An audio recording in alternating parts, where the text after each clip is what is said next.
I said he's cooler than me. I'm not gonna go and give him the better runner. He does have the better time. It's not even close to fair. I haven't run this game for almost 2 years now. It hasn't been 2 years. You ran it at AGDQ 2015. Okay, it's been, yeah, a little over a year and a half. Technically, what, like a year and like 7 months? So, you know, rounding up, yeah, 2 years. Yeah, let's just add another 5 months. So yeah, the race just started. I think this is going to be a really close match. What do you think?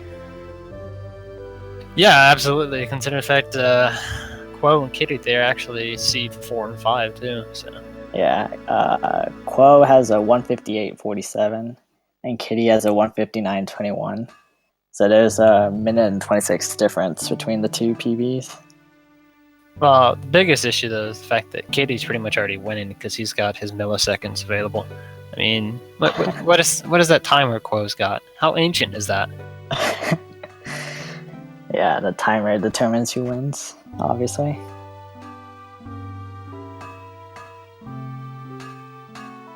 Oh, I was looking at Quoo's picture trying to figure out what it is, and I just realized it. Of course, that's what his picture is. A million Cocos. Because everybody loves the Coco minigame in this game. I just think it's funny that there's so many golden ones, because, yeah, they're the most rare. I've only done that minigame once, and I hated it. You've done it once. You have to do it like 10 times to get all the stuff. Dude, no. I've never 100% in this game. I've done the thing one time. I'm done. Amazing.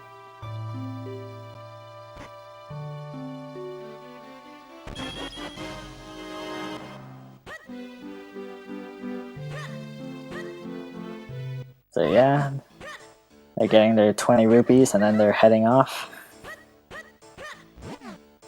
They going to the place with the best music in the game? Question mark? There's no question mark about it. It's absolutely the best music.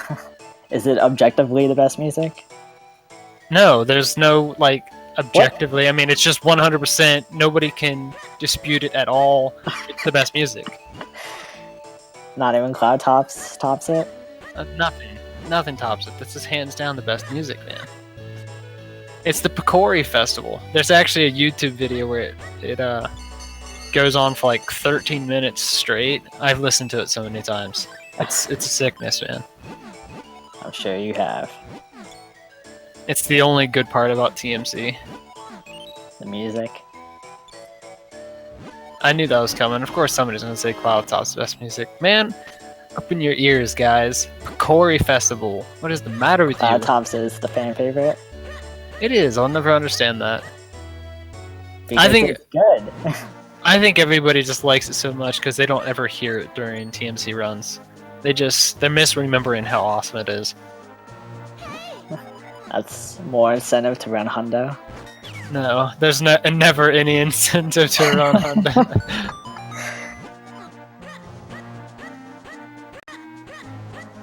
It's sad too, the fact that it used to be like what, 2 hours pulling the lever in Hundo. Now it's like 45 minutes because of RNG manipulation. I still have absolutely no desire to pull a lever for 45 minutes, dude. Yeah. Okay, it's a good thing nobody soft locked. I'm actually really sad that a soft lock hasn't happened during this tournament, or at least I haven't seen one yet. I haven't seen any yet. No. Can you imagine that right at the very start of the game, you're already 4 minutes behind because you soft locked? It's such a weird soft lock. Like the end of like your roll animation gets to the ministry guy, and then you just soft lock, and then the same thing happens if you like use your shield or anything else. Like, it doesn't make any sense. Well, I mean, you got this soft lock being weird, and then you got the green book. It's like the only Ocarina glitch where you have to be super precise. Like, all the other ones, like, oh, you Ocarina glitch? Okay, just do whatever the hell you want. Now it's on the green book, which is your very first Ocarina glitch. You have to be extremely precise. and then you got the pot and DWS that can just up and disappear whenever it feels like. This game, seriously, Well, that's not a soft lock, but yeah. no, it's not a soft lock, but like that. yeah, TMC really does whatever it wants. I mean, just a pot just up and disappearing like that, like it drives me insane. I was actually really sad. I was hoping during my run, AGDQ, that pot would disappear and I would soft lock right here. I wanted to have a really bad run, apparently. You hoped for the worst? Yeah, I just thought it'd be interesting. You got 1 out of the 2 things. Oh, I got the bad run. No, you got the stupid pot disappearing. Yeah, I just wanted all kinds of the weird stuff to happen in the game that almost never happens. Yeah, like breaking signs and losing like 30 Oh my seconds. goodness. One time. One time. I'm pretty sure it's happened at least twice. Oh, I'm sure it's happened to somebody else at least once, but I've only ever done it one time. No, I think you've done it at least twice in a run. Yeah. I destroyed the sign, walked away, reset it, and then destroyed the sign again. Yes.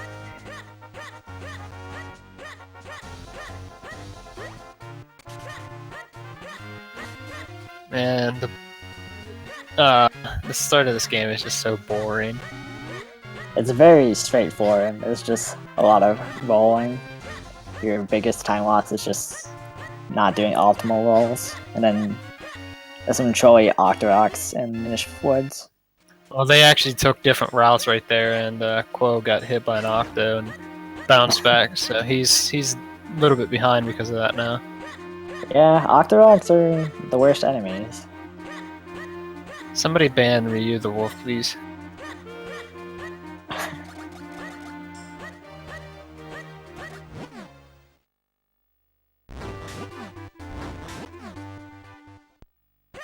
I mean, it's a Zelda game. Obviously, the majority of it's going to be all about movement.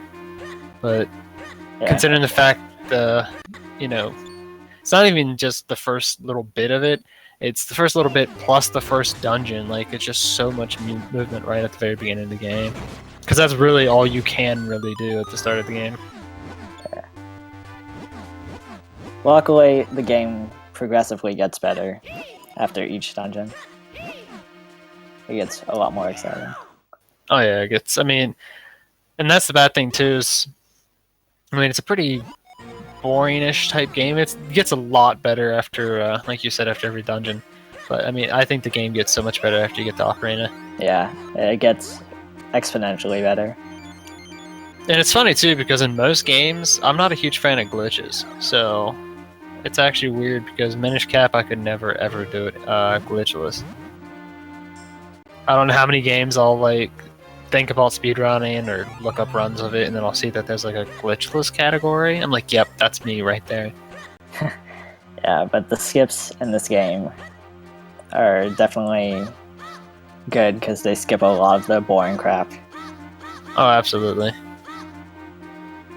And plus, it's like the only cool thing that TMC has. So, I mean, we need the Ocarina glitch. Of course. I'm still waiting for the day somebody gets first cycle lily pads, or somebody figures out like a way to get it consistently. That's really difficult because you need to do 12 frame perfect rolls from the log, I think, or from the tree stump to the lily pad, and it's really hard. Yeah, but still, it has to be possible. But every single time I run this game or I watch somebody run this game, that's the only thing I really care about. I just want to see it happen just one time, RTA. It's definitely like possible, but it's not something I don't see anyone doing consistently. The bad thing is, you know, if it ever happens, that run's going to die immediately, because once it happens, that person's going to drop their controller and just walk away. So the run's just going to die. That's what I would do. You get the mythical first cycle lily pads, you just drop your controller, walk away, you know, book a plane ticket to Vegas and start gambling. Yeah, I'm sure everybody would do that. Totally not just you.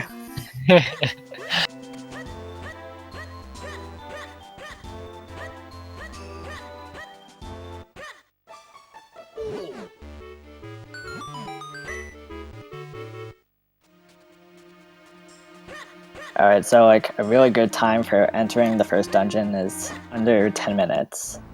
And Quoooo got in at 10:04, and then Kitty got in a little earlier at 10:02. So they're doing pretty good so far. I don't know if I'm like ahead or behind with what I just said, but yeah. Well, you're like 10 seconds ahead of me, so I don't know if you are. I don't know if you're ahead or I'm just behind. I'm probably ahead. Okay, that's fine.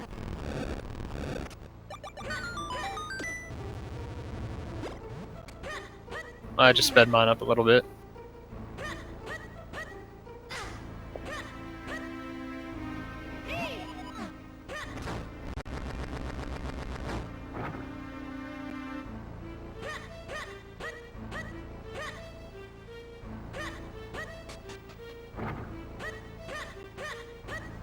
Alright, what time do you have on yours right now? What time they got? 10:59. Wow, you're still way ahead of me.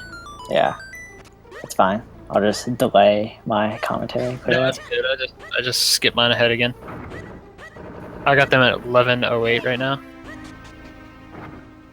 Yeah, I'm like 7 to 8 seconds ahead of you. Whatever. It'll work. But yeah, this dungeon is very straightforward. There's nothing too exciting going on.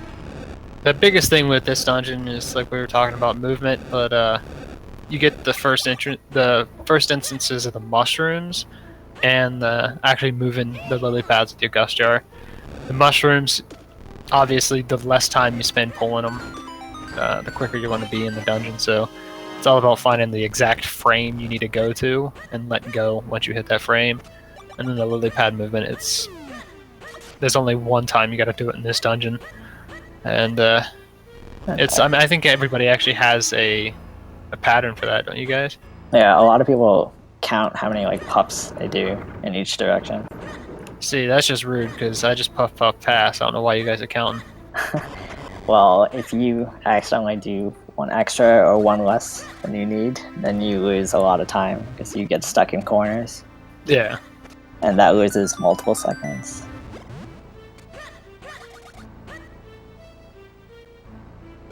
So it's a good idea to have like some counting going on. A lot of people count rolls also.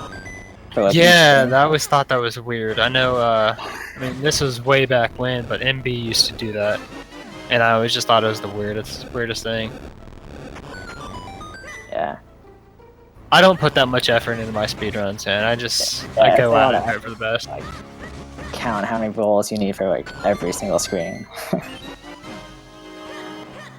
So Kitty ended up getting the heart to drop, and he decided to take it. So that's good. So because I'm assuming Quoooo might pick up a heart just in case. I mean, he's got enough health, but.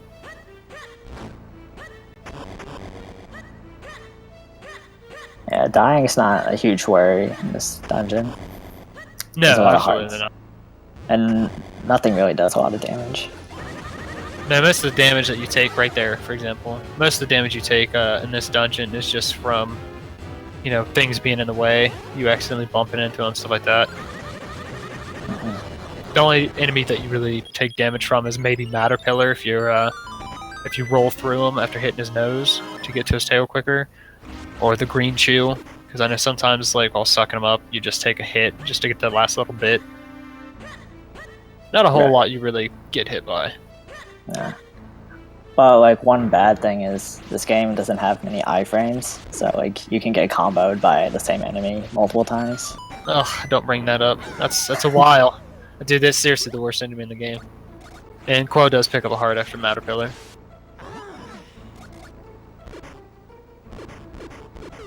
Oh, that's interesting. Never seen anybody do that before. Quoooo actually rolled down the barrel, moved the barrel, and then looked to the side to get rid of the cobweb. Oh, that's a bit odd. Yeah, that's what I thought. I've never seen anybody do that. It's always walk into the barrel, look left, or move left, look down, and then suck up the cobweb. And Kitty just lost a good chunk of time right there to the pestos trolling him. So Quoooo caught up. Yeah. Yeah, they're about even now. I'm still just waiting for it to happen where that pot disappears. Pot during one of the disappears. runs. We're about to find out.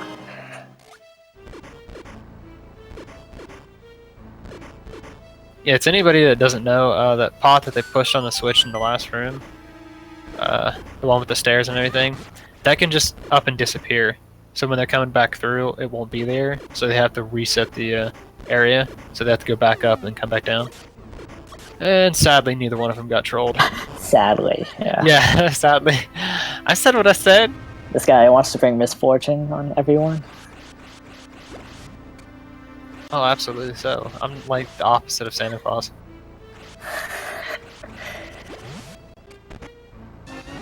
Luckily, that only loses like 7 to 8 seconds.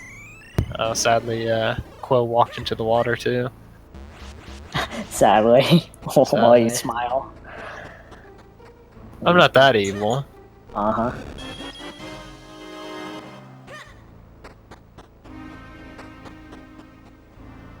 And neither one of them happened to get any rupees either, so they both have to go with the slower rupee route. The traditional route.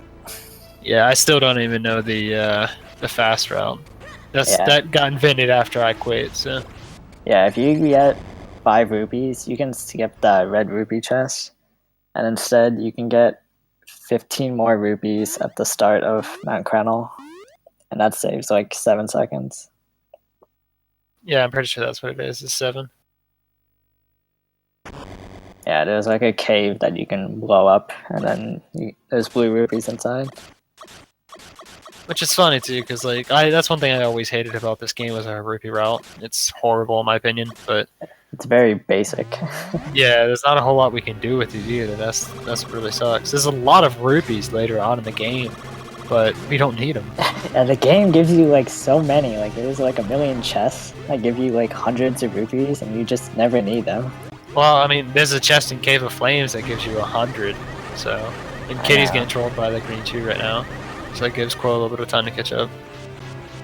But yeah, while you're doing your the tornado section, there's just that 100 rupee chest just right up on the, one thing. But by that point, you already have all the rupees you need. If only we could just magically get into Cave of Flames first and grab that chest. Right. So a good time here is for this element is sub 18. Hope has no idea what that actually is, but oh whoa! I have to sling some crap every once in a while, man. Do you like Monopoly? I like Monopoly. What's wrong with Monopoly, dude? Have you ever played it? It's horrible. It's a great game. Alright, so we got an 1807 and an 1808, so they're about 1 second behind. Yeah. I think it was about expected for them to be like this close. There's not too much that could go wrong. And they're both like pretty good players.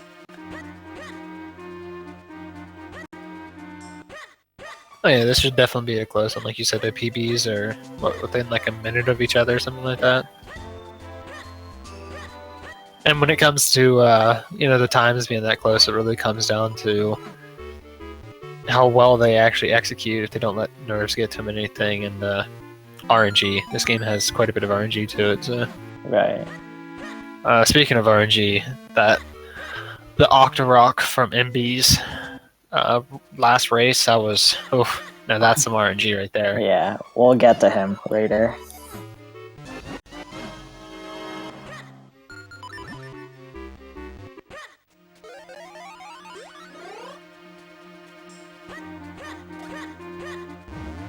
Alright, do you want to mention the bombs? Because every single time I've commented, I mention the bombs. Alright, yeah, so for bombs, we have this like neat trick called roll lifting. So if you roll and pick up the bomb at the same time, the bomb will just like drop at once, and then it will explode faster than it would normally do if you were to just like place it. And it explodes about 68 frames faster than if you were to just like place it. So it saves like roughly a second each time you do it. And these guys are going to be doing it like multiple times throughout the run. I want to say at least like 15 times if they can. So it's like a really good like small time saver everywhere. And it's frame perfect, so it's not exactly the easiest trick. The good thing is with the majority of the glitches that we have in this game that are frame perfect, they're all pretty easy because they don't require a whole lot. Like for example, Ocarina of Time. Everybody knows Ocarina of Time. When you're doing the 80%, like rolling into the boulders and shielding it, shield blocking it to get the glitch, that requires a boulder, a good roll, a good shield, that whole thing. Whereas most of our glitches, it's just us hitting buttons, so we don't have to rely on anybody. They're hitting buttons too. Yeah, but like what I mean is you don't have to really worry about anything else. It's just you hitting a button after a button. I know what you mean. I'm joking. Makes it a little bit easier to do frame perfect glitches.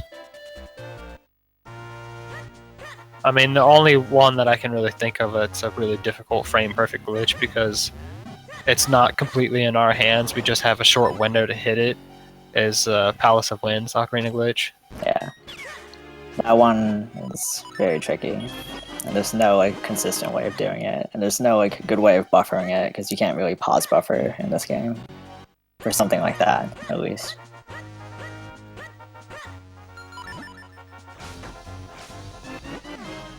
It would be nice if there's like somebody actually finds a method to do that though consistently. It'd be pretty cool to see. Yeah, people have been trying. I've heard enough.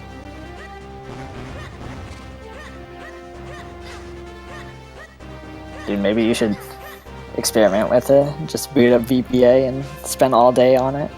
Well, the bad thing is I have no saves on VBA, and I don't feel like playing through this game to get to that point. Nice. Well, I'm gonna be pulling my GameCube and TV back out of storage anyway, because I got Ghost Babel coming in. I'm gonna be playing that on console. And then you might just accidentally play Minish Cap. Yeah, that's actually what I said. I was telling Blue yesterday. I was like, yeah, there's a possibility I might accidentally trip and shove, Minish Cap into the Game Boy player and then accidentally hit the power button. There's a possibility. And then, hey, look, there's a controller in my hands. Time to play.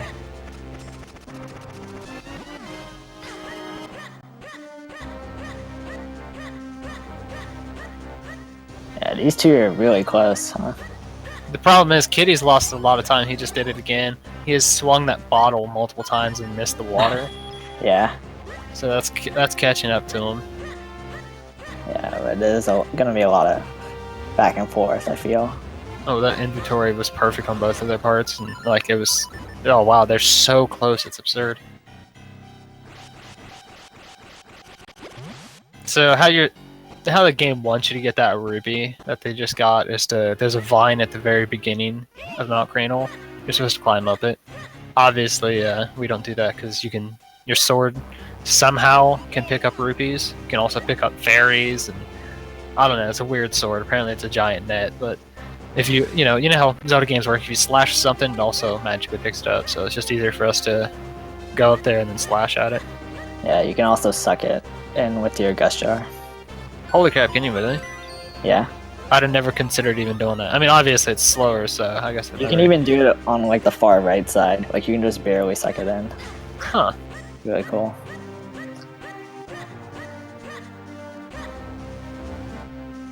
Here's one of the first areas where you can really get trolled in the game.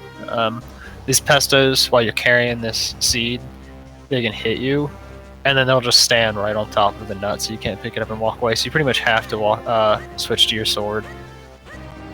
Yeah. They both got the exact same RNG on those pestos though when they were walking back. That's crazy. Dude, Ryu, this is Minish Cap, man. We like sucking things. Big Octo likes sucking things. Yeah, he does. He likes sucking people's PBs away from them by giving them bad RNG. Alright, nobody had to get the spring of water twice. That's good.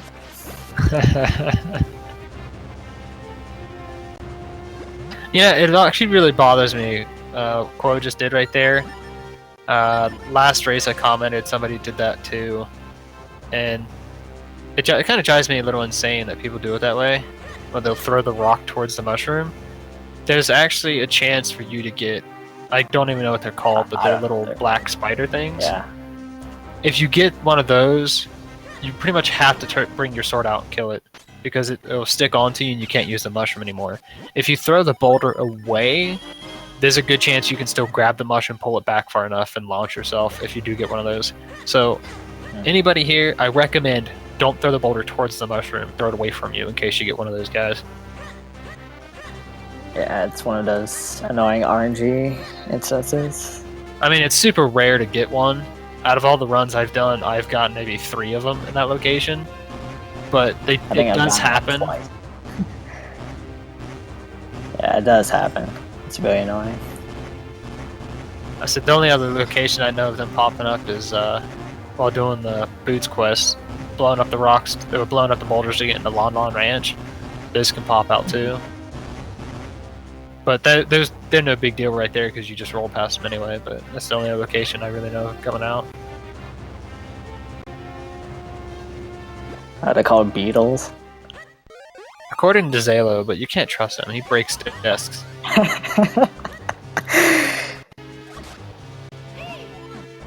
Kitty, I thought he was going to get hit by either that Tektite or that P-Hat. They're both right next to him.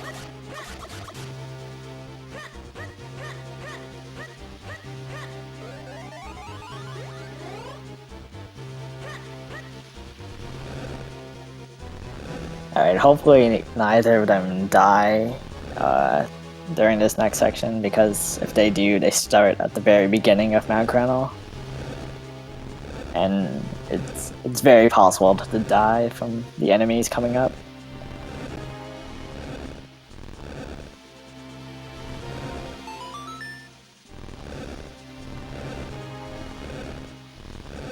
That's a good thing is neither one of them were that low on health, so neither one of them had to pick up a fairy at the base of Mount Granol, well, at the base of the climb, because those boulders that are raining down on you can do half a heart, and I'm pretty sure everybody that has ever run TMC has lost a run on Mount Granol at one point in time. Yeah, definitely. And it's funny, like, they both have just, like, under 2 hearts, but, like, on average, you would have, like, a heart or half a heart at this point. So they're pretty good on health at the moment. See, that's always a time saver that, like, I think the entire TMC community could actually gain, is I think everybody enters Cave of Flames and has to pick up the hearts, because everybody just takes so much damage climbing up Mount Granol. Yeah. And Kitty actually did the old strategy there. MB started doing that for like a few days, and I just refused to copy it because I thought it was horrible. He actually rolled through the guys with the boulders on their back. Oh yeah, that's like a bit slower. Yeah, that's why I never did it, because you had to walk up to them, then roll through them. And yeah, you do one less roll if you do that. So yeah. Sometimes. And then, of course, the difficult puzzles in TMC. Just pushing everything. I say, does 100% actually have any decent puzzles to it, or are all the puzzles still pretty much the same? It's mostly the same.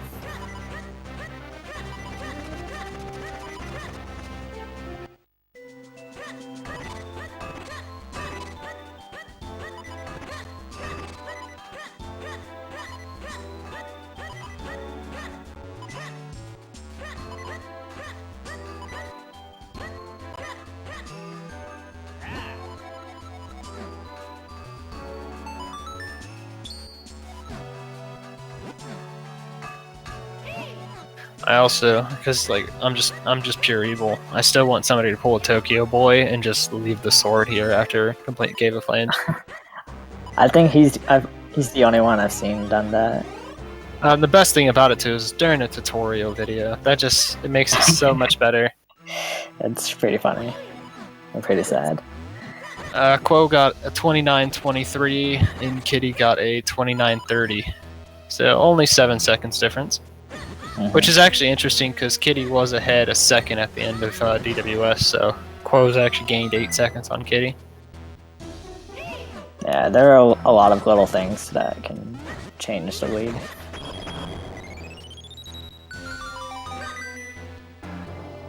In 8 seconds, I mean, that's nothing, especially anybody that knows anything about speedrunning knows that 8 seconds can disappear in no time at all.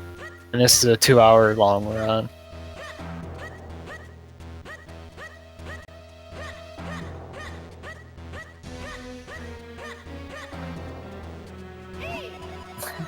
We're approaching the best minecarts out of all Zelda games.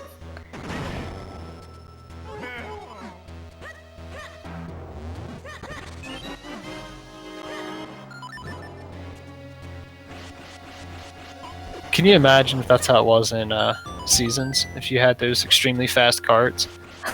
That would have made it so much more enjoyable for me. There's so many minecart sections in that game. Honestly, one of the things I like the most about TMC is the sound effects when he's in the cart. It's hysterical. Yeah, definitely. And Quoooo just got one of the best helmet swords you can really get. He got a 3-suck right off the start, and then he just rolled up to the right and killed the helmet sword. So that put him even further ahead of Kitty. Yeah, and Kitty's not getting as good of a fight. So yeah.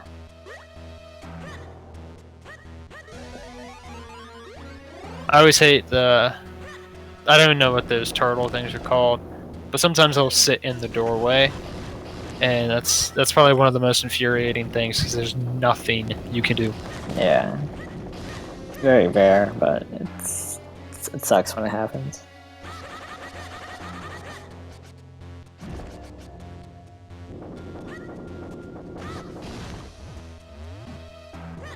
And Quill's getting ready to pick up the last little bit of rupees that we need. Yeah, the 50 rupee chest.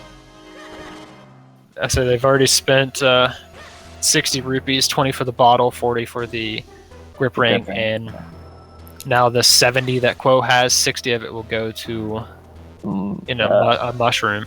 The wake up mushroom, I think is what it's called. Yeah, wake up mushroom. And Zalo just over here dropping knowledge. Apparently they're called spike beetles. Everyone should know the names of every enemy in this game. Well, I mean, poor Zalo, he broke his desk, so he had a bunch of, downtime, so he just read up on TMC enemy names. And I hope he realizes I will never let him live this down. This is true. I will be like 70 years old in a nursing home still watching that video of him destroying his desk. You're just gonna have it like on your phone whenever you need it. No, I'm gonna have like a small. I'm just gonna have like a necklace with like a flash drive. A necklace with a flash drive. Okay. Yes, and the flash drive is gonna have the video. Just so wherever I'm at, all I need is something. I just pop the flash drive in and just watch the video. I mean, if you have it on your phone, you can just watch it anywhere. But okay. Yeah, but at the same time, though, I'll be 70. I probably won't even know what a phone is at that point in time. But you'll know what a flash drive is, okay? No, I'll just have it around my neck, so occasionally I'll be like, what is this thing? And I'll plug it in, and then I'll just have a good laugh because I completely forgot all about it. That makes sense. And Kitty actually, see, okay, here's one thing I've pointed out multiple times, and anybody that is wanting to run Minish Cap, anybody that's new to Minish Cap, take note of what Kitty just did. That fight, you do not have to hit all 3 of them on the left side. This spin attack that you try to do at the very start of the fight, it's to hit all 3 of them on the left side. You don't need to do that. Kitty actually set up to hit the left middle and the bottom left chew, because that gives you time to run up and just attack the top left chew multiple times, and then just start up another spin.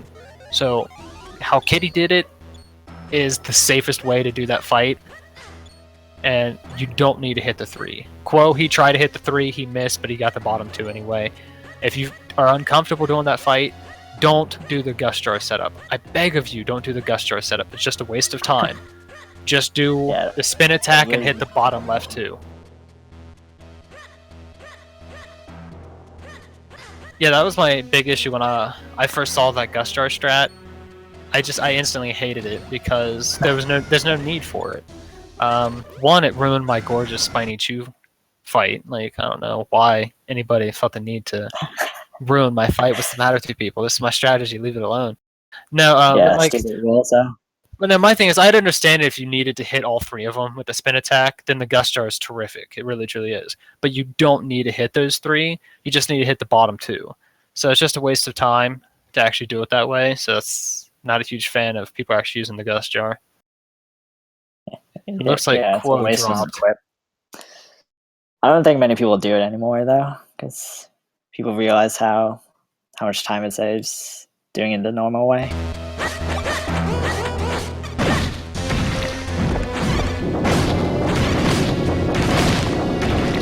Hopefully Quoooo comes back. Did the stream freeze for you?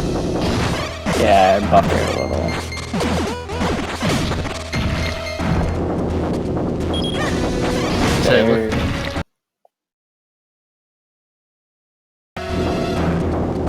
So Quoooo completely dropped from me.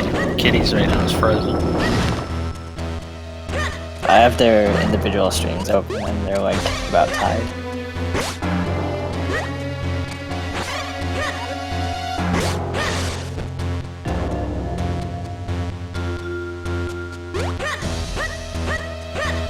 But yeah, this should be fixed soon, hopefully. Yeah, it looks like it's being worked on right now. Quoooo's getting resized and put into place.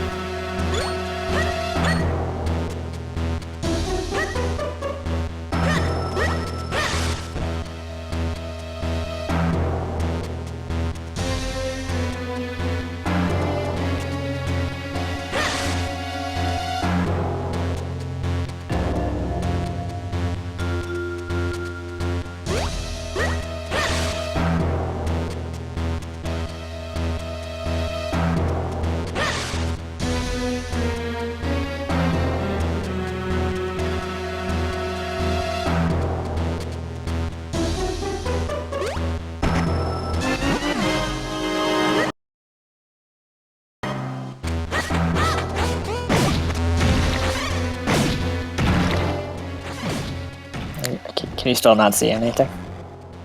No, I got them both up now. Okay.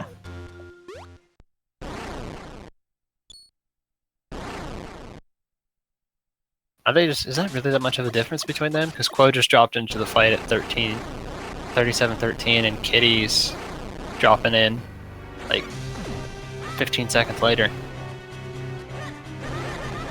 So there was like an 8-second difference. Now there's about 15-second difference.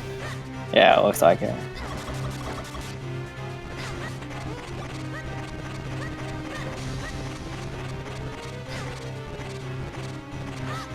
Yeah, kinda.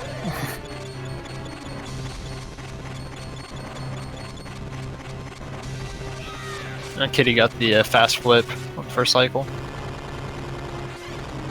And Quoooo's just beating the crap out of Lee Rock on the left side wall. On the left side wall, yeah, because Lee Rock is engraved in each of the walls.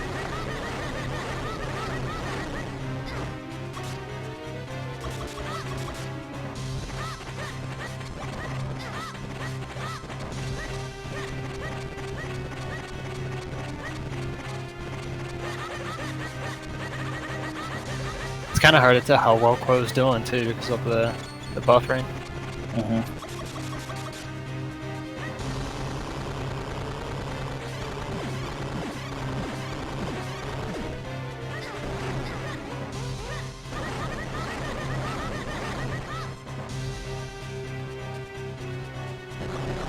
Apparently Quoooo's having internet issues. He just said in chat he is dropping major frames, so that would be why it's buffering like that. Gotta blame Canada. Wow, blaming a whole country.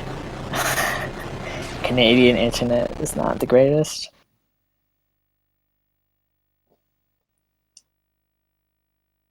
So a good time here is sub 39. Sub 40 isn't bad either though, so looks like Quoooo's getting about a 39-12, 39-11.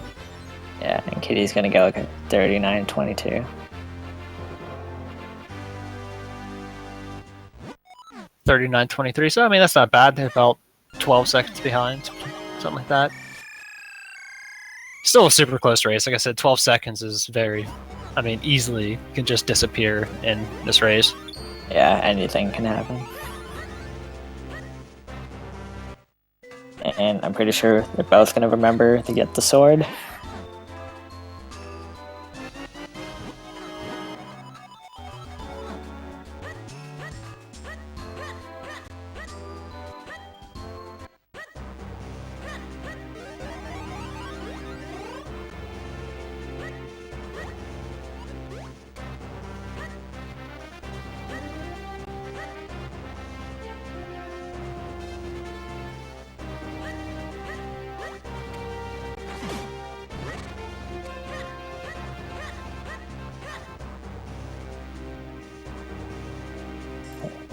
So, Travis, how do you feel about the winner, the grand finals be a Monopoly match between the two runners?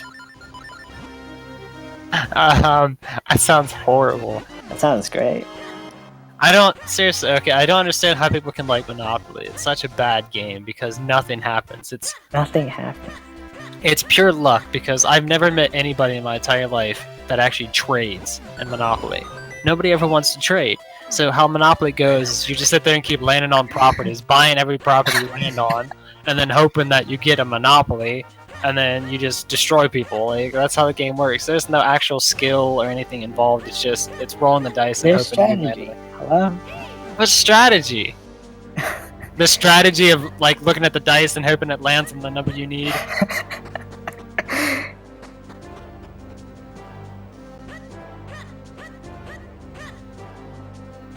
49% frames dropped. Ugh.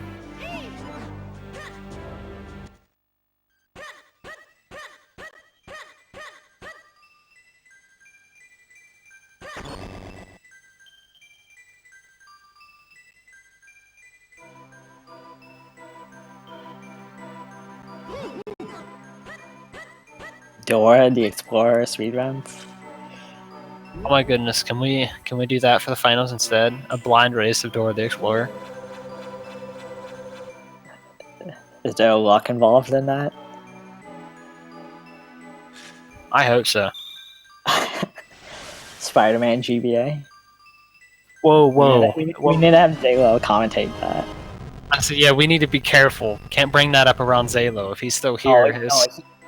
He wants to tell everyone about how great of a game it is. To me, it's actually like one of the best games ever just because of that video. It's not that bad of a game, but it instantly got skyrocketed into one of the best games ever just because Zalo. Because of one instance. It's the most terrific video I've ever seen in my life.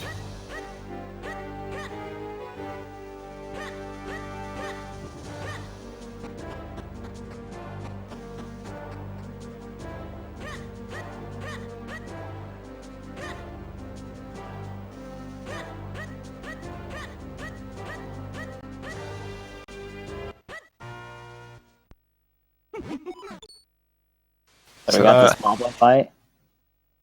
Yeah, I'm wondering what strategy Quoooo is going to go with because we actually have 3 different strategies. I think he's just gonna go to the bottom and slash up. That's what he did. Yeah. That was a really good fight too. Yeah. I just want somebody to bring the spin attack back on that fight. Yeah. The old strat. The TAS does it, obviously, because it's the fastest way. But the second fastest way is to lure the moblins to go up. And then you basically you touch the top rocks and you go down and then you just slash both moblins at the same time. And then what's good about that is you land perfectly in the middle, so you don't have to move. That saves time over the strat everybody else does. So yeah, Kitty did the bottom strat too, and Quoooo dropped once again. So we're currently watching Kitty on 2 different screens. Blame Canada. I'm pretty sure we can work that into the national anthem for Canada. Blame Canada. Sounds good, right? That's the only bit of the song I know is the very start. It's "Oh Canada." I barely know USA's national anthem. I don't know other countries. Oh my god. I don't even know you.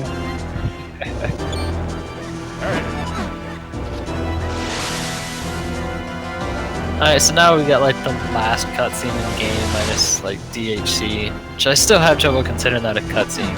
I don't think it's a cutscene because you have to text mash, and you have no breaks whatsoever.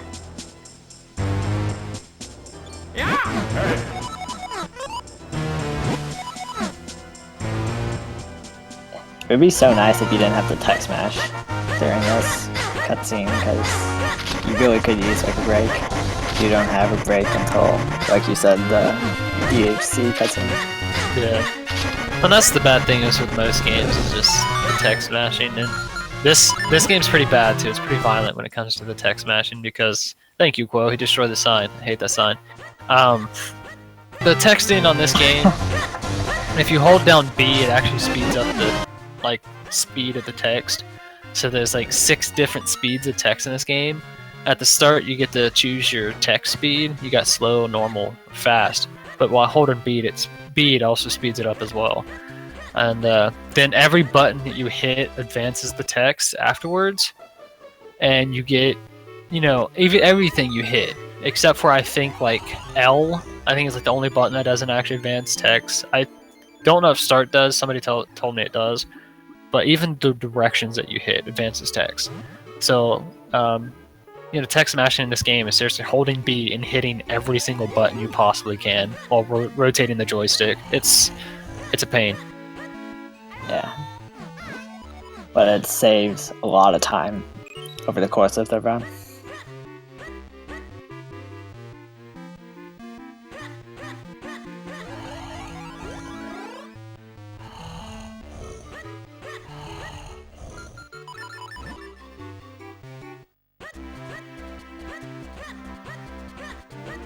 Alright, it looks like Quoo's internet is fine. I think so.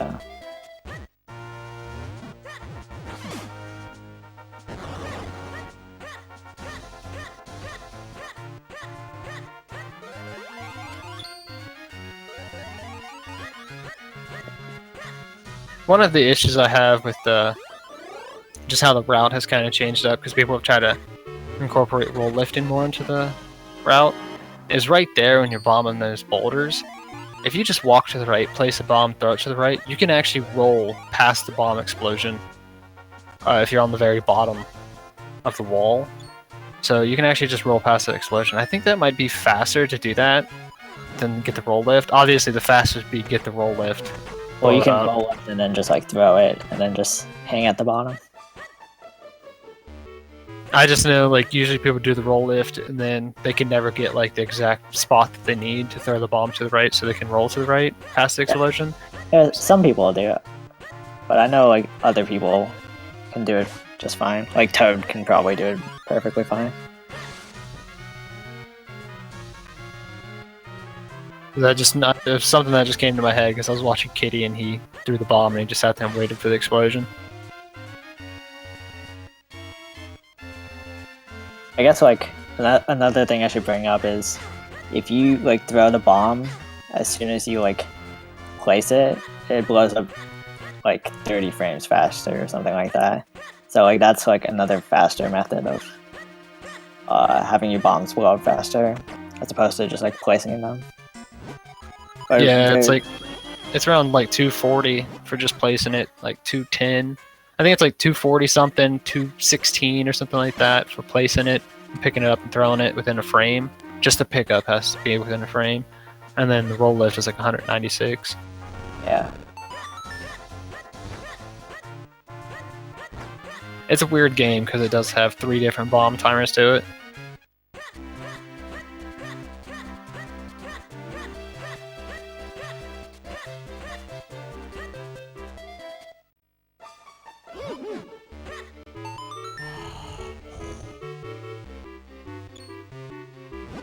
So they're both gonna pick up the Pegasus boots.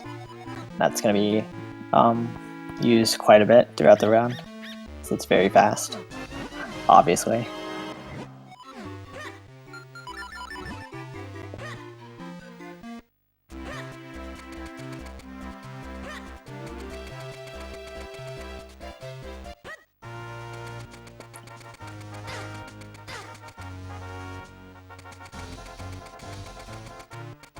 Obviously, this is the. I was about to say this is the fastest form of movement, but it's actually not. But this is the fastest form of movement that we can do on our own. Yes, that is true. And the only issue with it is that just because we have the boots doesn't mean rolling's going to disappear. Yeah, rolling is still used quite a bit. Yeah, when it comes to the boots and rolling, if the distance is greater than 3 rolls, it's faster to use the boots. But it also depends on if you have the boots equipped or not. It's just gonna waste time if the distance is like 4 rolls and you don't have boots equipped. It's just gonna waste your time to actually switch to it. So. Just roll. And the large reason behind that is because the little like animation you do when you're starting to run takes up quite a bit of time. Usually rolling is preferred over the boots for most instances, but the boots still used quite a bit. Yeah, and obviously since this is a speed run, we optimize it as much as possible, so we'll have the boots on sections what we actually need to run, but other than that we won't really have them on. It'll just be rolling.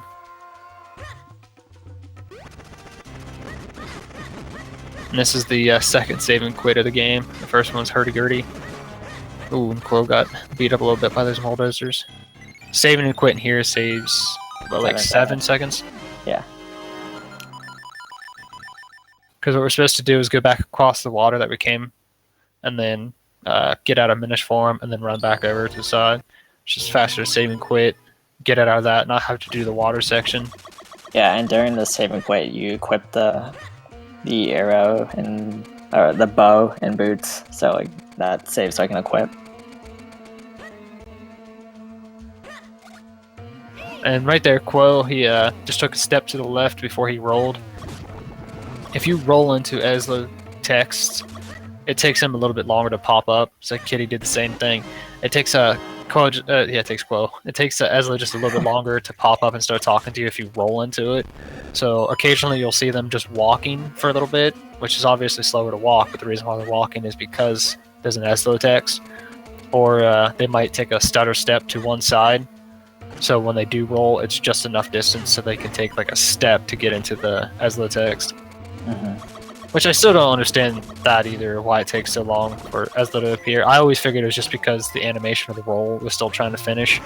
Yeah, but like even like when the animation's like basically done, it still takes another second. Yeah. It's very odd. I don't know why. Like I said, it's TMC, man. It just seriously does whatever it wants. It has just some weird programming to it. Yeah, there's like a million ways to lose time for no good reason. So we finally get to see kinstone fusions, which is weird because that's the whole gimmick of this game is the kinstones, and we're just now seeing them almost an hour in. But the any percent, you're supposed to do 5 kinstone fusions, but we save and quit around hurdy-gurdy, so we don't do that one. And so we only end up doing 4, 3 right here. I think it's 6. Actually, well, I guess, yeah, any percent would be way more than that, because the Ocarina Glitch Palace of Winds. Yeah, because you like fused with the waterfall at Vale Falls. Yeah, I wasn't even thinking about cloud tops and all that. Any percent legit is like probably around 10 or something like that, because there's quite a few cloud tops. But we Ocarina Glitch around a few of them, then save and quit around one of them. So we only do a total of 4 kinstone fusions for any percent, which that was 3 of them right there. The other one's going to be after this dungeon. Yeah, it'll be during the book quest.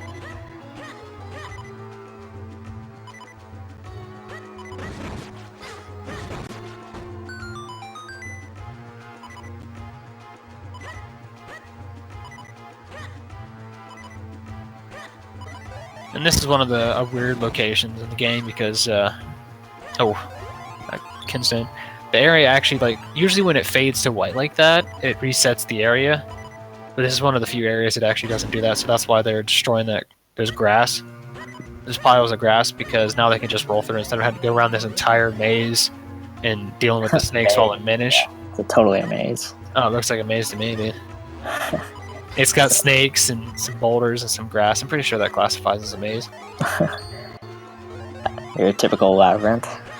Hey, it could have just been a bunch of corn. Maybe I just see a bunch of corn. I'm saying it's maze. You're lame.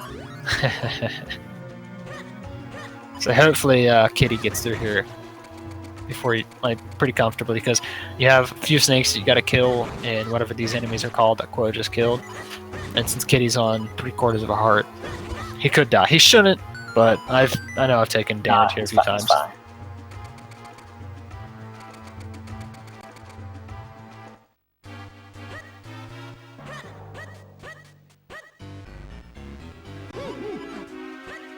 So now we have the third dungeon in this game, which actually features a glitch. The first glitch of the round, I guess. Yeah, which is terrific. We saw like minor glitches, like the thing on Mount Crenel, like the stupid mushroom thing. I don't know if we would count that as a glitch, but I count it as a glitch. But this is like the first like major glitch in the round. Yeah, it was always hard for me to really classify that, you know, the mushroom thing, because it's hard to really call it a glitch in my opinion, but at the same time, it's obviously not intended, so... Yeah, there's like some weird like height issue with that mountain, and I don't know why. Because really you're supposed to go through like a cave, and there's like a staircase inside of that cave. But you can just skip that entirely. So, neither one of them did the time saver there with the Armos. How do you feel about that? I don't expect anybody to do that.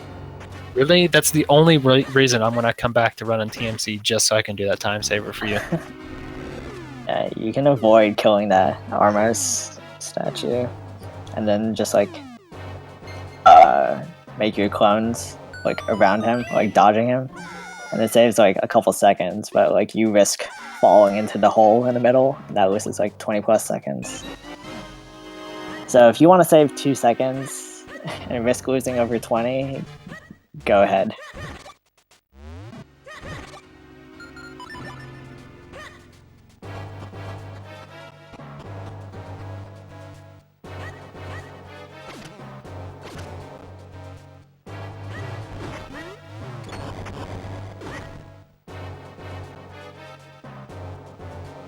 And I think this, I can't remember when this got brought up, but I was commentating a match with somebody, and they pointed out that right there with the eyeballs, you can actually end the bow animation just a little bit quicker, right there by using your boots. And Yeah, you can cancel it with your boots. Yeah.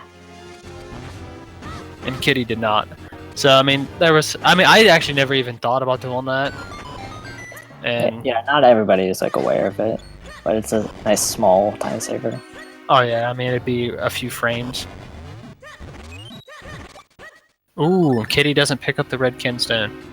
I don't blame him, he'd have to check anyway, but I just always want the magical RNG kinstone. I guess one day when this game gets really optimized, you're gonna have to rely on that.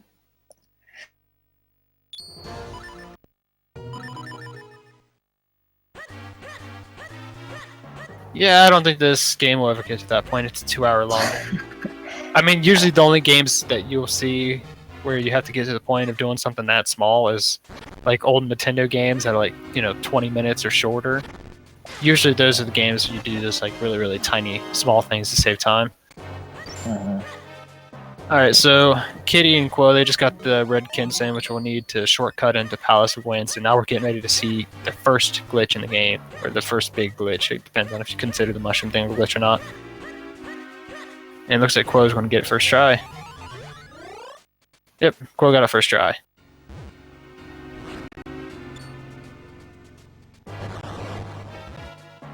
And sadly, we got a hashtag disappointed from Toad's Woot because nobody bottle stratted. The 0.3 strats. The bottle strat saves 0.7 seconds. It's completely useless. No, it's 0.3. Oh, 0.3. It's completely useless, and Toad's is silly. Very minuscule.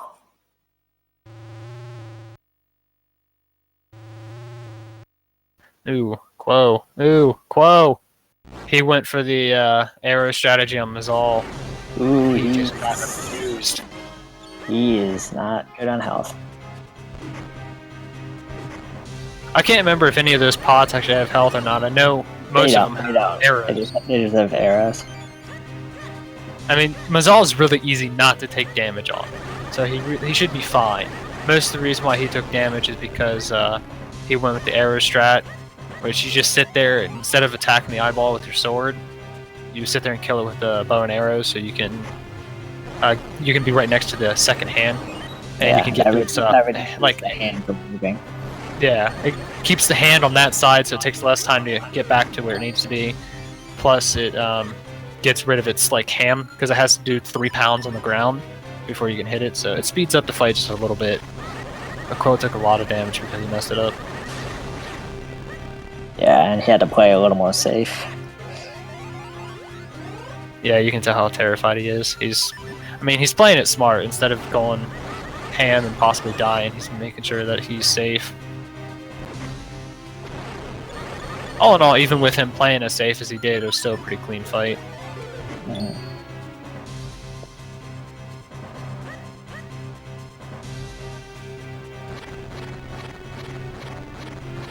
Quoooo kills him all 1 hour 58 seconds.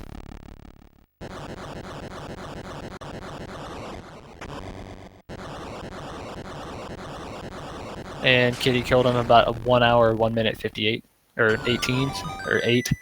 Sorry. So I mean they're about like 10 seconds difference, which is actually really good too, considering the fact that Quoooo got the skip right away, and Kitty took him 2 or 3 attempts. Yeah. Yeah, he like managed to catch up by like a couple seconds.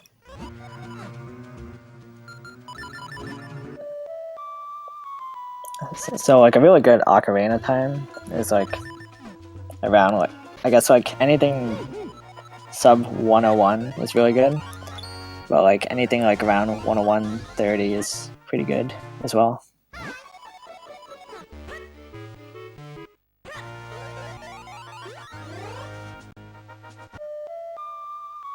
So now we get to see the book quest, everyone's favorite part, obviously.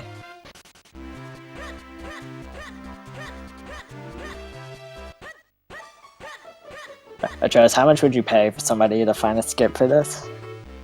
Nothing. I don't run this game anymore. What? This guy. Would that not motivate you to come back?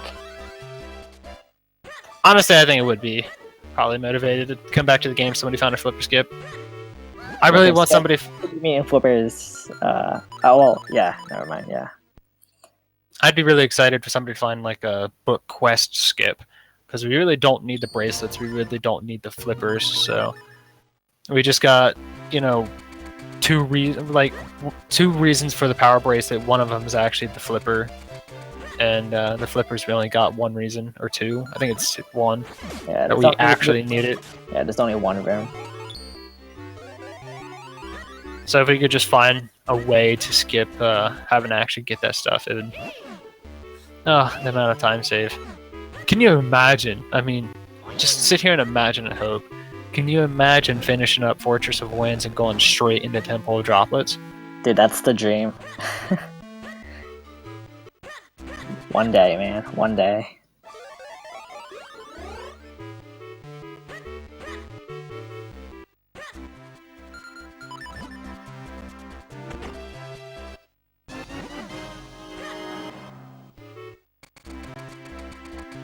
I wonder if anyone's gonna get trolled by the woman in front of the inn. Oh, she's the worst, dude. She's a word I can't say because I'm trying to keep it PG. It looks like it'll be fine, yeah. She's actually an interesting like NPC though. Out of all the NPCs in the game, she actually allows us to do an ocarina glitch that's a little bit different than all the other ocarina glitches we do. But it's an inconsistent strat, so nobody really does it. The only time I've ever actually seen it done is a Taz. It's awesome though. And this is she like pushes you into the door, and like the door opens, and then you can play the ocarina during that, and then you activate the ocarina glitch, and then you can skip part of the book quest. Ooh, Quoooo just lost his clone. So this is the first ocarina glitch of the game. There's a few of them throughout.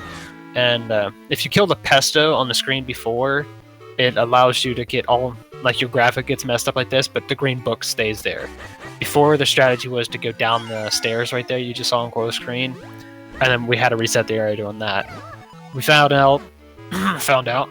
We. Actually, I mean, it was Blue that accidentally found it out. But yeah, Blue Ridley. Yeah, but if you kill that pesto, you can actually skip to the other side of the room and then just hit the ocarina again to deactivate it, and then walk on top of the portals and copy yourself. And that ocarina glitch, we have a few of them that are a little bit different. We were just talking about the ladies' ocarina glitch is a little bit different. We have an ocarina glitch in Palace of Winds, it's a little bit different. And then our very first ocarina glitch of the entire game is that one right there, and it's quite different too, because killing the pesto, and then the biggest reason why is because it's easy to soft lock it. Unless you're on the exact pixel you need to be standing on, which is a bunch of, like, it's just a straight line of pixels, so it's not like you have to be standing on one exact one. It's just pretty much where the wood goes down. It's just you need to be lined up with that in a certain way. If not, you're going to soft lock the game. Yeah, there are like 3 or 4 different setups for it. Like every runner has something different. But like usually it doesn't matter. It matters like what's most like comfortable for the runner, because some setups are like harder for other people, so they come up with different stuff. So that's one thing I think people kind of forget about speedrunning in general, is it's whatever you're comfortable with, because I'll see people ask questions all the time about what controller they should use or how they should do this or that. If you can do it, if you feel comfortable, that's your best bet. Being comfortable is the best way to actually do runs. Coach chose right here. I'm throwing out the freaking life advice, man. The life advice, oh man. You're a life coach.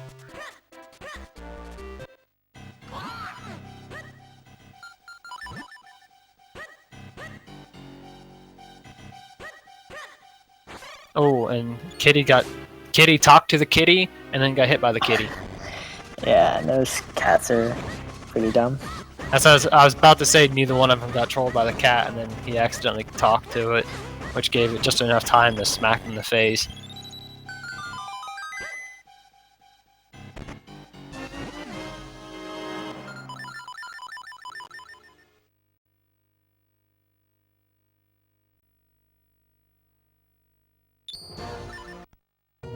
And here's another save and quit that we do after getting the bracelets.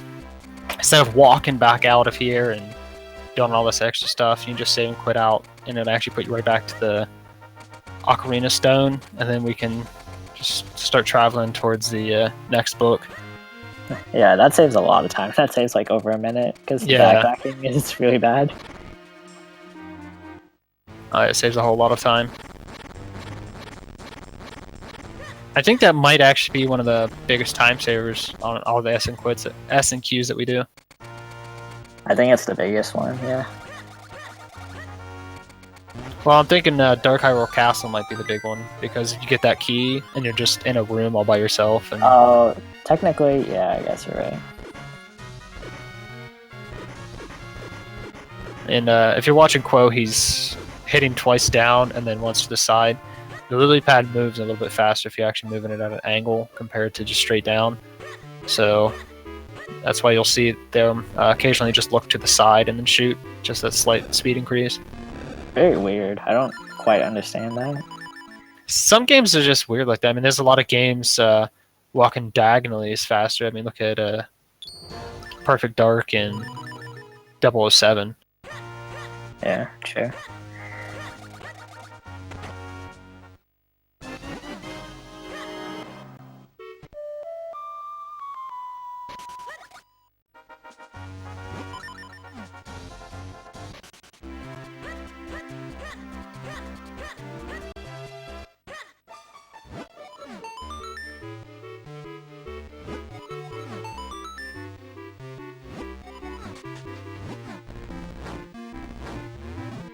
Or yeah, like as Lee said, walking backwards in OOT. Every game's got its weird type of faster movement in some way, shape, or form.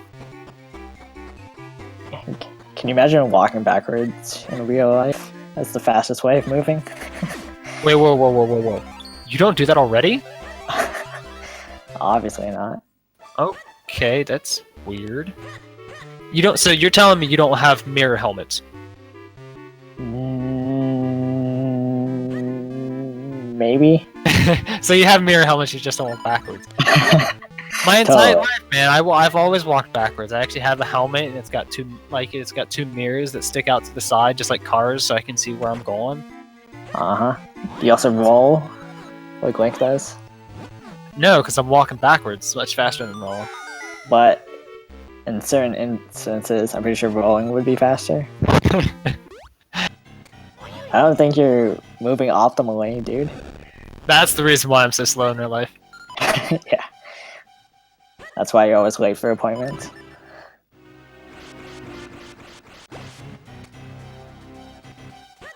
Alright, I think they're both gonna get a fairy here. It looks like Quoo's going down to it already. It's funny that this has become like the normal fairy here recently. It used to be nobody ever picked up a fairy unless it was before Palace of Winds. Now it seems like everybody's just picking up this fairy right here. Yeah, because this is like the fastest fairy to get. The only like crappy thing about it is those like slugs are in the way.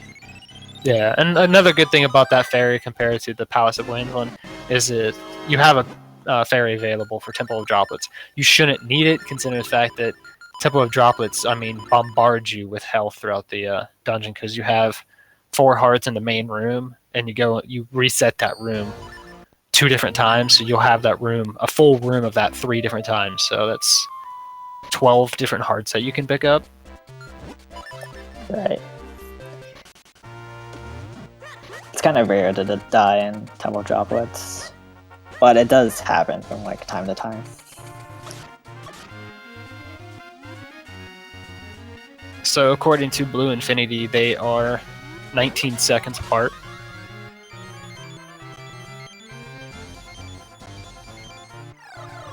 And according to Quoooo in chat, this is going to come down to inks.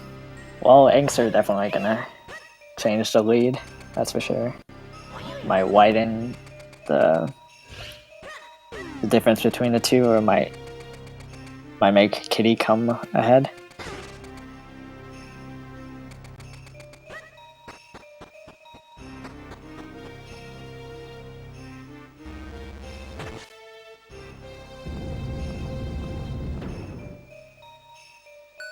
I mean, it definitely could come down to inks, but one thing to remember is the fact that, you know, as bad as Octo is, Vadi can be just as bad or worse. So, I mean, even if, like, say for example, Quoooo hits a 2 ink and Kitty gets a 0, that's going to be a huge time save there, and Kitty's going to take the lead by a good bit. But then Kitty could just have bad Vadi RNG, and Quoooo could have good Vadi RNG, so... That's the worst thing about this game. As much as I love TMC, nobody heard me say that. Whoa. Okay. The bad thing is your biggest RNG is going to be Vadi and Octo. Vadi is the very last thing you do in the game, and Octo you do after an hour and 20 minutes. Yeah, all the major RNG parts of this game are in the second half, which is really bad. But it does make it at least like interesting for races, because you never know who will win, because RNG can easily change that.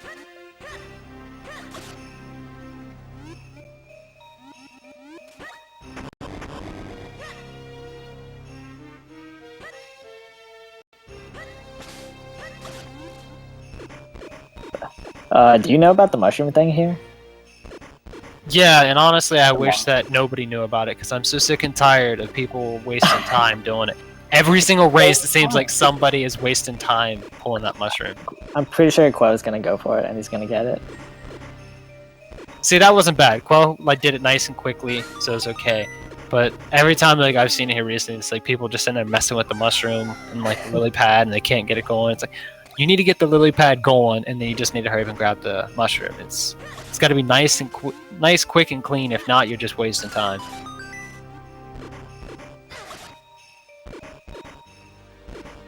So, do you want to explain the mushroom to people, in case people don't know what you're talking about? Yeah, if you like pull the mushroom as like the lily pad is like about to fall off the fall down the waterfall, Link is gonna like move. He's gonna like I don't know how to use the word. He's gonna like project forward and fall down, and the animation for that is like a lot quicker for whatever reason.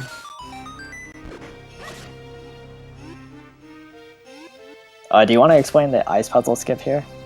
Yeah, absolutely, because this is always fun to talk about. So you're actually supposed to go like around this water area with the lily pad, and there's an ice puzzle. It's a bunch of blocks of ice that you're supposed to push around while on ice floor. Well, if the lily pad that you're on is just moving, and then you walk out of the area, you just swim out of the area while the lily pad's moving, it just teleports it all the way up there. So instead of actually having to do the ice puzzle and all the crap that goes along with doing that room, you can just simply move the ice. You can hit that button, open up the gate, move the lily pad, go to the right, and then the lily pad will teleport up there and you just swim right to it. It saves a pretty nice chunk of time because the ice puzzle can go wrong pretty badly. Because the old way to do that room was you actually started moving the lily pad, but it had to be like on the exact right pixel, and that allowed you to get onto the ice floor, press the button. You know, the Link would actually stand on the button, and the lily pad would just keep moving by itself because it bounced off walls and everything, and it'd just go right past the gate that you opened. So that was pretty hard to do. I don't know how many times I lost a lot of time doing runs because of that room. So this new method is, I mean, super easy. You can't mess it up, and it also saves time. More time, yeah. The old way was way too finicky, and then like pestos could still troll you. Yeah, and that's the issue. I mean, you had the lily pad had to be like on like 1 or 2 pixels. Like there wasn't a whole lot of. I mean, there was like a good setup for it, but like your like puffs had to be like really good. Yeah, and if you messed it up, if you did too many puffs, then you wouldn't be able to get it to the button in time, and the lily pad would just bounce off the gate, and you'd have to reset. If you did too few, the lily pad wouldn't go fast enough, so you'd just be standing on the button, watching the lily pad slowly go past the gate. So it was a very, very precise trick. I mean, it sucks that it's not in the game anymore because it was so precise, so it was cool to watch. But it seriously was. It was not cool to do. Yeah, it was a pain. Everybody hated it. Yeah. Like, it was already precise enough, then on the fact that you have 2 pestos just sitting there waiting to hit you.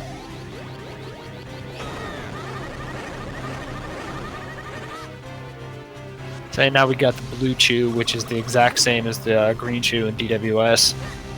The only difference is it's got electricity. You can't suck up any of his goop while he's electric. Anybody that doesn't know about this fight, all you need to do is hit him 4 times. When he falls down, only the first 4 hits actually count as damage. Everything after that, it shows that you're hitting, it looks like you're hitting, but you're doing no damage at all. Perfect RNG is you hit him 4 times and then he stands up. And, you know, that's the best way. Obviously, that's not going to happen, so what you actually will have to do every single time is you'll hit him as many times as you possibly can, because the quicker you get the 9 hits in, the quicker he'll stand up, compared to hitting 4 and then just waiting. And whichever side he leans to first, after you suck up all of his goop, that's the side you want to stand on, so he doesn't lean 4 times, he leans 3. Yeah, it's the same strategy as the giant green chew for the most part. And this is another save and quit. It's actually, this save and quit's not really much of a time saver per se. It's mainly just to get back to that blue portal right there. Because we need the lantern for Octorok and 2 locations afterwards.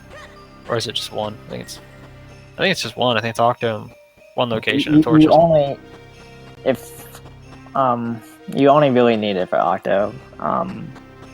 There's a small key in DHC that we need it for, but there's an alternate key we could get instead.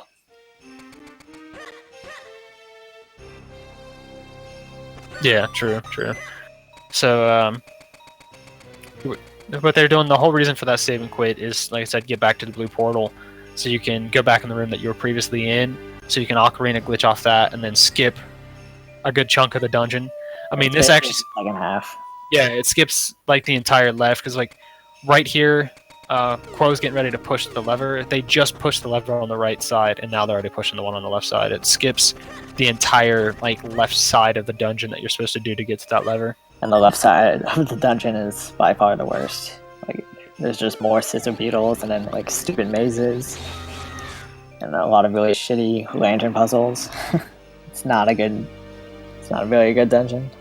I'm saying the flame lantern is another item I'd really like to be able to skip, because if we could skip that, the route would change up a lot, because we wouldn't have to go and fight the blue chew. It'd seriously be, you push the lever in, you save and quit out, go into the blue portal, then Ocarina glitch and push the lever in, so you'd be instantly right on top of Octo after you get into the dungeon.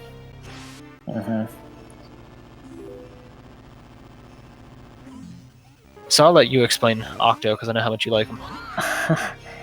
Yeah, this guy is quite a beast. He has 3 different phases. The first phase, he's just going to shoot rocks the entire time. So you're just going to see both of them just spam their sword to collect 3 rocks to initiate the phase where he starts to get frozen, and then you have to light his tail on fire. And then after a short period of time, phase 2 will start, where he will like alternate between sucking and rock shooting. It starts with sucking first, and then he shoots 1 rock, and then he sucks again, and then he shoots 2 rocks. So that always stays the same, but then when we get to the final phase, that's where things get very random. We have these things called ink phases, where at first Big Octo will suck, and then he will shoot a rock, and then after that he'll just like he'll turn the entire room into black, and then he'll just be charging the entire time, and that wastes a good chunk of time. And that's the worst like RNG pattern you could get. But the best pattern you could get is if you just start shooting 3 rocks right away. But that's like somewhat uncommon, I guess. I guess 1 ink is kind of common. That's like usually the average, right? Yeah, 1 ink happens probably like 70% or more of the time. 1 ink is almost always happening. It's rare to get a 0 ink or a 2 ink. And yeah, I'm pretty sure that's the nearest you could get. Oh, and Quoooo just missed his shield, so he still got the kill though, but a little bit slower than it should have been. He got 1 ink, and looks like Kitty's got 1 ink so far too. Or did Quoooo get 2 ink? I was looking away for a little bit. I don't know, I was looking at Kitty's screen.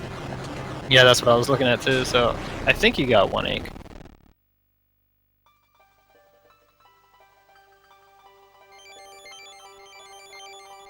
Yeah, I'm pretty sure they got 1 ink each. Yeah. And you can also have 0 ink, but like you have 0 ink with like 1,000,000 charges. That's like another annoying thing, is he can charge like whenever he wants. So like if you're not losing time to ink, you can also lose time to charging. So that's the big issue with that fight, is he can just do so many different things to just waste time. And I mean, the good thing about him though is the fact that almost always you're going to get a 1 ink. It's very rare to get a 2 or a 0. It's like I said, it's about 70% or more of the time you will get a 1 ink. And that's also the issue with speedrun in this game is, I mean, it's still not optimized enough yet to the point of needing a 0 ink, but it's been close multiple times, or it's one of those things, if you don't get 1 ink, it's going to be nigh impossible to get a world record. Yeah, we're not at that point yet, but I wouldn't be surprised in the future if it gets to that point. Once Toads actually learns how to speedrun the game, it might get to that point. Yeah, once he learns how to get good.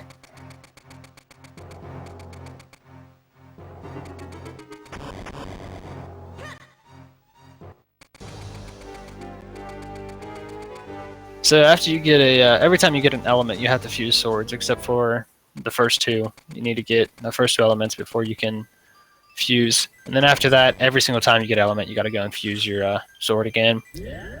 So every time you fuse your sword, it allows you to get 1 more clone, and I think it deals more damage. Not the second time.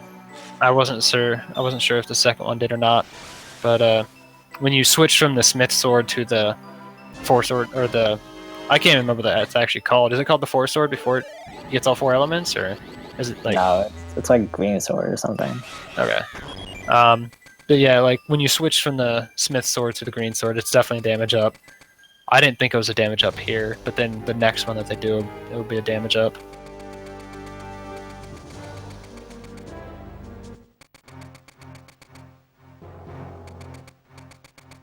Speaking of which, can you imagine fighting Foddy with Smith's Sword?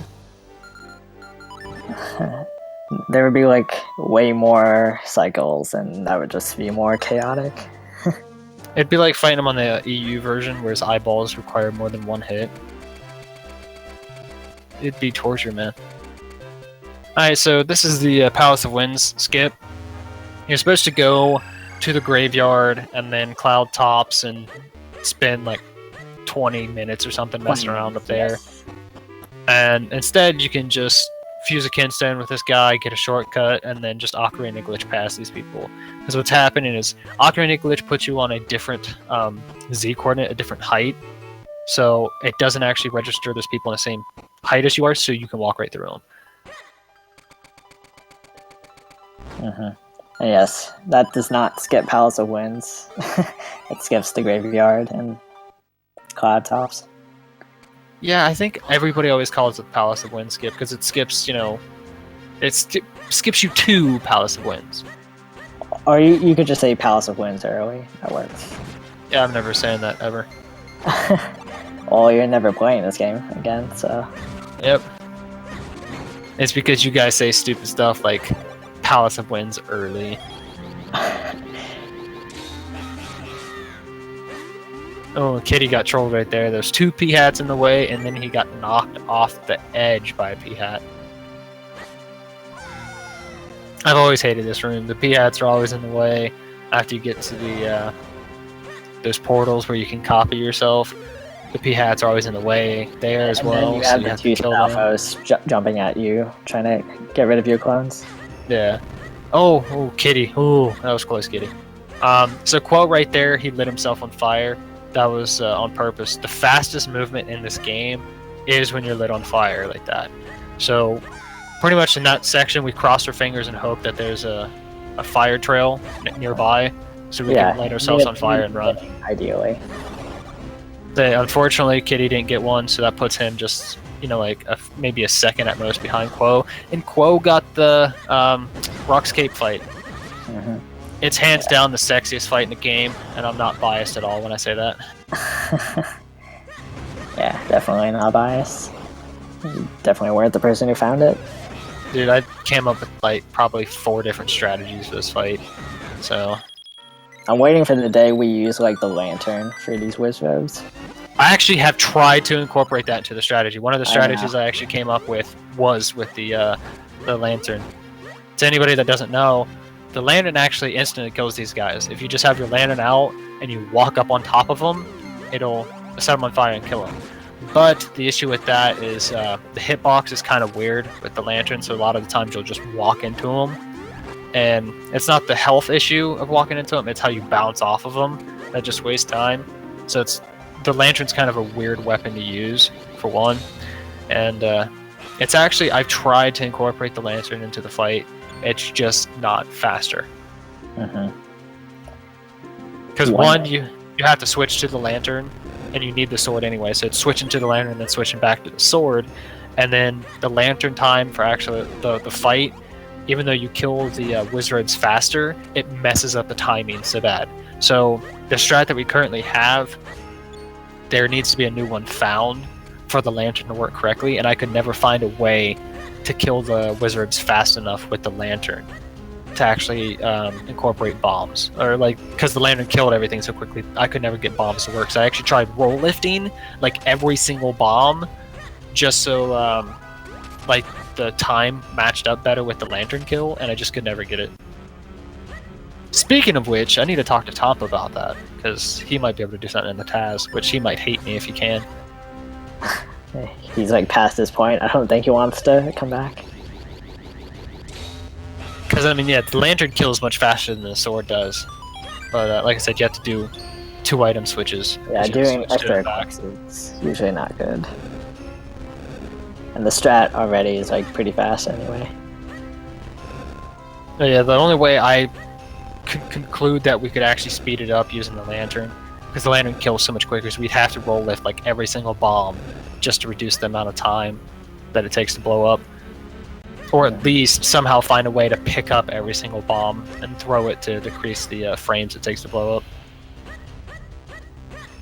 So if anybody thinks the Wizrobe fight is amazing and it's fast, no, it's crap. It can get faster.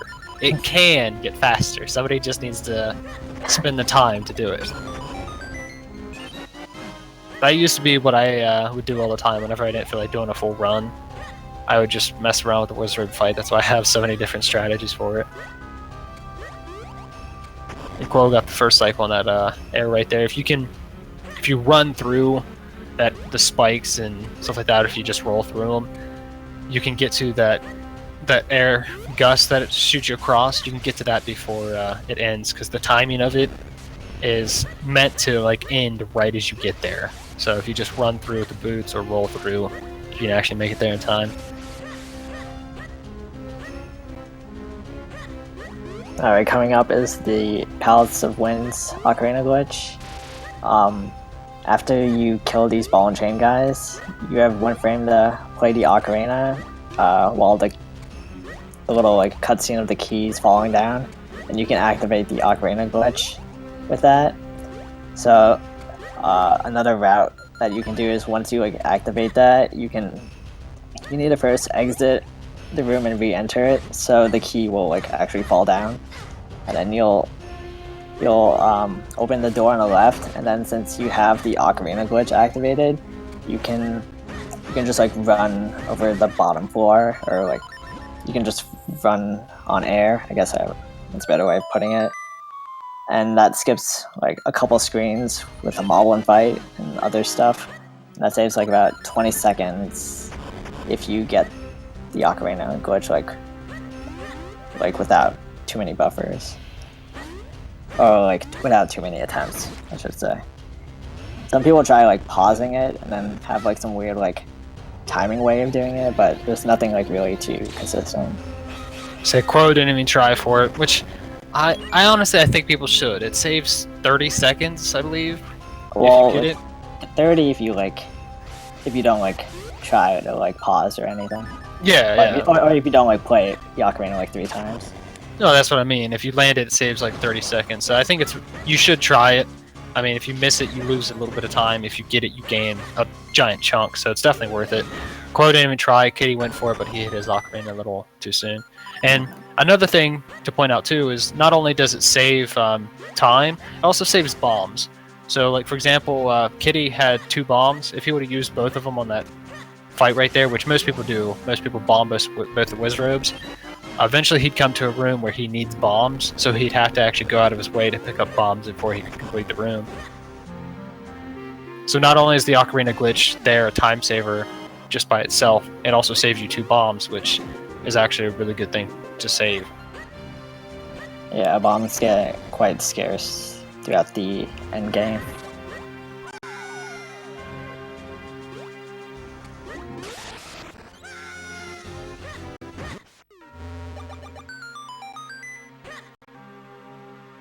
Oh, that was an interesting. I've never seen anybody do that. The strat that Quoooo just did. Never seen anybody do it like that. That's twice now I've said that about his strategies. That one was actually pretty cool to. Yeah, some people do that. I usually see people just walk in between the things and then throw it and then just walk to the other one. Yeah, that's definitely like a lot easier.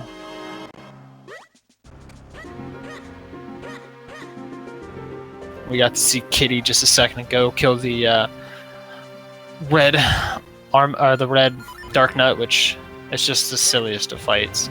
I don't know, and it's sad too, because that was something that I actually came up with, just jumping off the edge. The old strat was to just sit there and hit the guy and hope that you could eventually get to the side of him. and then hit him off the edge. Yeah. See, the way Katie just did it, that's how most people do it.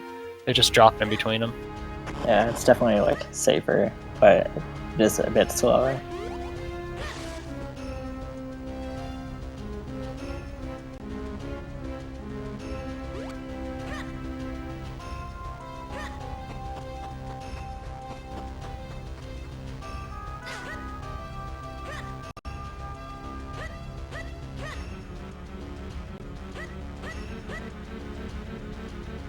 I was actually wondering if Quoooo was going to pick up bombs there or not.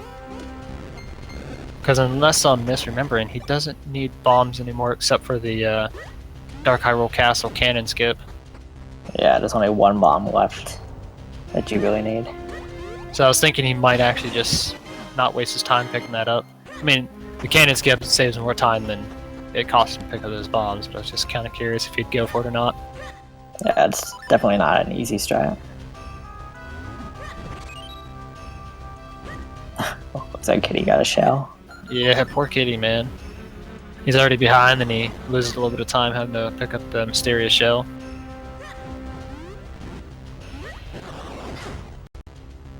Two bombs? I guess. It's 2 bombs, 2 changes, cousin. What? 2 chains. Oh, Rapper. I didn't hear the second part, okay. I made it funny. At least for me. It was not that funny, but okay. Sorry, man. Your jokes are getting old. Anybody else want to commentate with Hope? I'm done.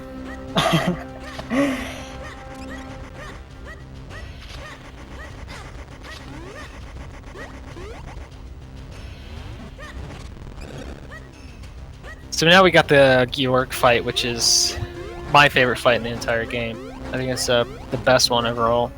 And some people call him George. Yeah, George. So this whole fight, what you want to do is you want to clone yourself, split up like Quoooo just did. It allows you to hit all the eye combinations with ease. Some people like doing 3 next to each other, but then you have to be a little bit in better position to hit some of the eyeball combinations. So in my opinion, it's just not worth it. And then after you hit the eyeballs, after you blow up the red eyeballs, you'll hop on the blue Georg. You're supposed to hit him. You can hit him twice with a spin attack if you time it right, and then that will just instantly get rid of that Georg, because the spin attack deals 2 times the damage of a regular slash, and you're supposed to hit him 4 times with regular slash. So spin attack twice is 4 hits. And another thing too is if you keep your clones after you do damage, Georg's the same as the Chew fight in DWS and Temple of Droplets. Whenever after you hit, I think it's like 5 times after you get 5 hits, it'll look like you're still doing damage, but you're not actually doing damage. You can only do so many hits per cycle, so the rest of it is just blank. This game does that a lot. So Quoooo had a great fight there. He never lost any of his clones. He got the spin attack immediately on every single blue Georg except for the last one. The last one kind of trolled him a little bit because there's little tiny green Georgs that fly by. They can bounce into your sword, and that cancels your spin attack. So that was... Oh, go ahead. What were you gonna say? I was just saying, that was a great fight for Quoooo right there. And this is what I was just pointing out. The reason why you want to split yourself up when you copy is because what Kitty just did. He just did 3 close by, like he just did there again. And it was an opposite pattern of how he cloned, so he had trouble hitting all 3 of them.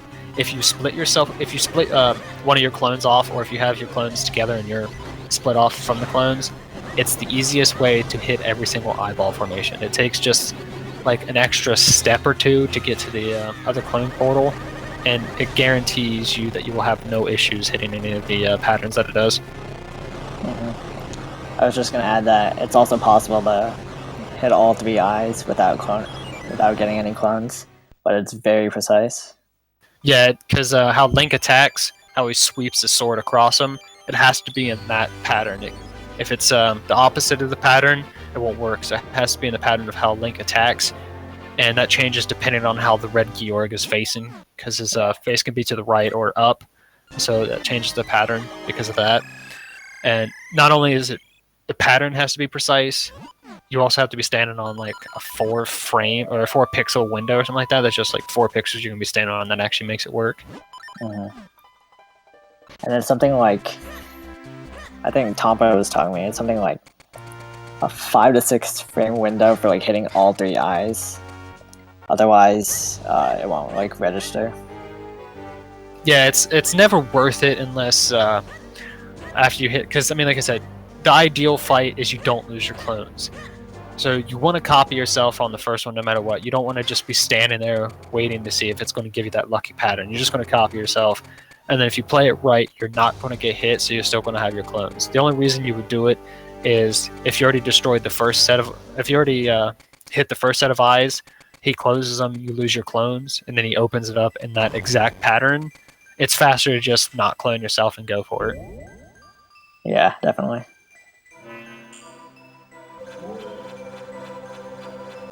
So we get to see the intro cutscene again. The best cutscene. Yeah, the intro cutscene with, what, 1 or 2 more panels of information? Oh, only 1 more. That's what I thought it was. I know it has the, where's Zelda standing there. I couldn't remember if there's another one or not. I always took a quick nap every time I got to this part. Yeah, most people get a quick drink of water during this. Zalo, he quickly breaks his desk during this. Quickly, yeah.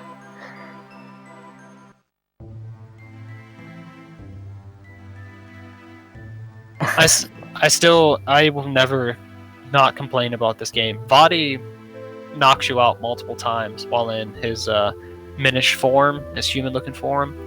But then when you actually fight him at the end of the game, he's transformed himself in 3 different forms, and you beat him. So if he would just stayed Minish, you would never win. Well, he wanted to look more stylish, so... He wanted to look transfigured? Yeah, let's go with that. I can't even remember the name of all of the forms. I know one of them is transfigured. I don't. And Quoooo just got cutscene walking. If you actually activate an Eslo text the same time you activate another text, it'll just put them on top of each other. So like in this area right here, you're supposed to you'll go down far enough and Eslo will tell you, hey, they're frozen, your sword can wake them up, something along those lines. You charge up, you throw that beam at them, they'll wake up. Well, every time you wake one of them up, you'll have to stand still and you'll have to listen to them talk. If you hit the Eslo text at the same time your beam hits one of the guys, what'll end up happening is it'll allow you to walk after Eslo's text. So you'll skip through Eslo's text, and then the old guy will sit there and start talking to you, but you can actually still be moving. It saves 3 seconds or something like that? A second? I can't remember. It saves some time. I think it saves a little more than that.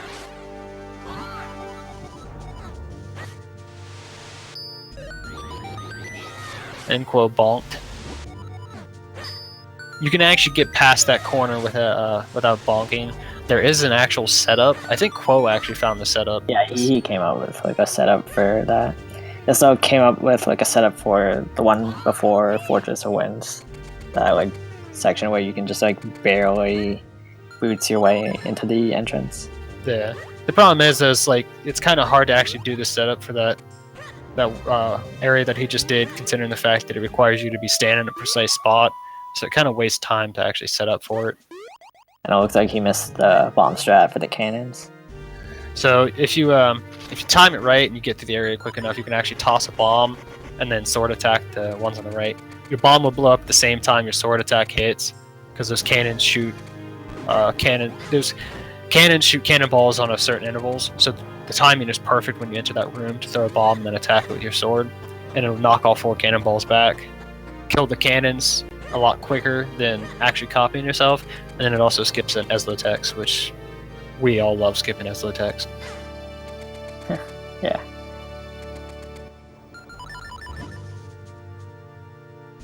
Don't make fun of me, James Berg. That's what they do. They shoot cannonballs. Is that the only thing they shoot? Well, according to Mopey, they also shoot cheese, so... Yep. wondering if anybody pulls a. Who was it that didn't leave the area? Oh, Wind Mask. Yeah. Oh, it was so funny. Yeah, James Borg is just so hard to say, so I changed it to an E. I read your name correctly. I'm just not going to say James Borg. That's way too much work. I'm not getting paid to commentate this. I'll call you whatever I want to call you, James. What? You're not getting paid? I'm getting paid. What? I know I got screwed. You really need to demand some compensation? Yeah, I had to commentate with you. I should be getting paid. Oh, damn. This guy. He's just so upset that I made fun of him over a sign. So, what we were talking about earlier about leaving the area. If you don't leave Dark Hyrule Castle and you save and quit right there, you'll actually load up into a different location. So you have to do the, like right there, Kitty's leaving right now, so he can save and quit out. If you don't, it'll start you back at the very start of Dark Hyrule Castle, like right after you unfroze those guys and walked out of the room. It'll start you there, and then you have the Ocarina glitch and all that crap to get back here. So walking out changes the location where you'll spawn back in after save and quit.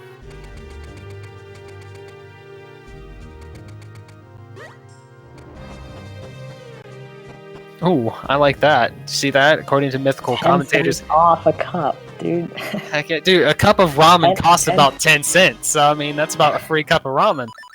I know. That's crazy. So Quoo's actually doing the last Ocarina glitch in the game right now. He's failing a little bit. This one's, again, we have multiple different types of Ocarina glitches that we already talked about. This is another one. Instead of just walking on top of walls like most of our Ocarina glitches, this one actually allows us to jump over doors. And the second one is a little more tricky. Some people have like this setup where they like charge their sword and then they go to like the very edge and they have like a good visual cue for like jumping over this door. But other people just like look at Link's hat, like they look at the very tip of it in the doorway, and then they know exactly like when to jump. Yeah, see, my strategy's always been just walk in there and just spam the cape. If you hit the cape in a certain way... If you're charged, you just YOLO. Exactly. If you hit the cape in a certain way, as long as you're not hitting it too fast or too slow, eventually what will happen is you'll eventually just get through it. So that's the way I've always done it. It works for me. And for some reason, Quoooo went the slow route there. If you go to the left instead of the right, you can get back on the platform as it's heading down. Since he went to the right side first, he ended on the left side, so he wasn't able to get to the platform. So he had to wait a little bit.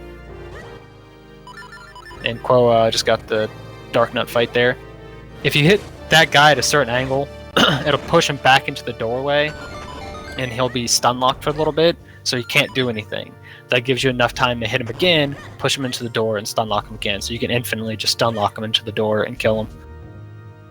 Looks like Kitty got that second door jump a lot quicker than Quoooo did. And he got a great setup with the ball and chain guys. He killed both of them at the exact same time. Yeah, that was very clean. One of the biggest things to remember too, is like I actually don't think it's been really mentioned too much during this tournament so far.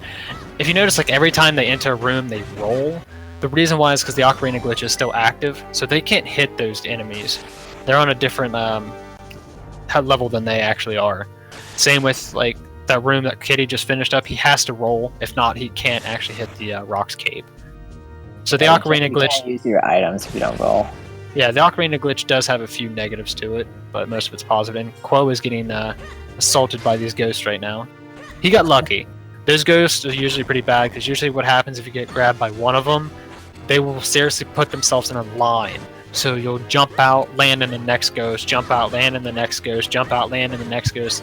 And I've actually went from full health to almost dead multiple times on those guys. Yeah, some people have died to that. I won't name her.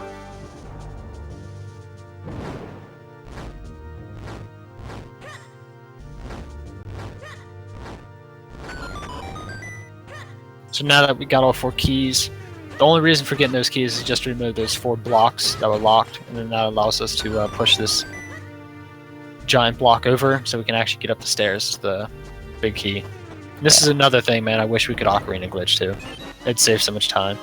Yeah, skipping all the small keys in this dungeon would help a lot.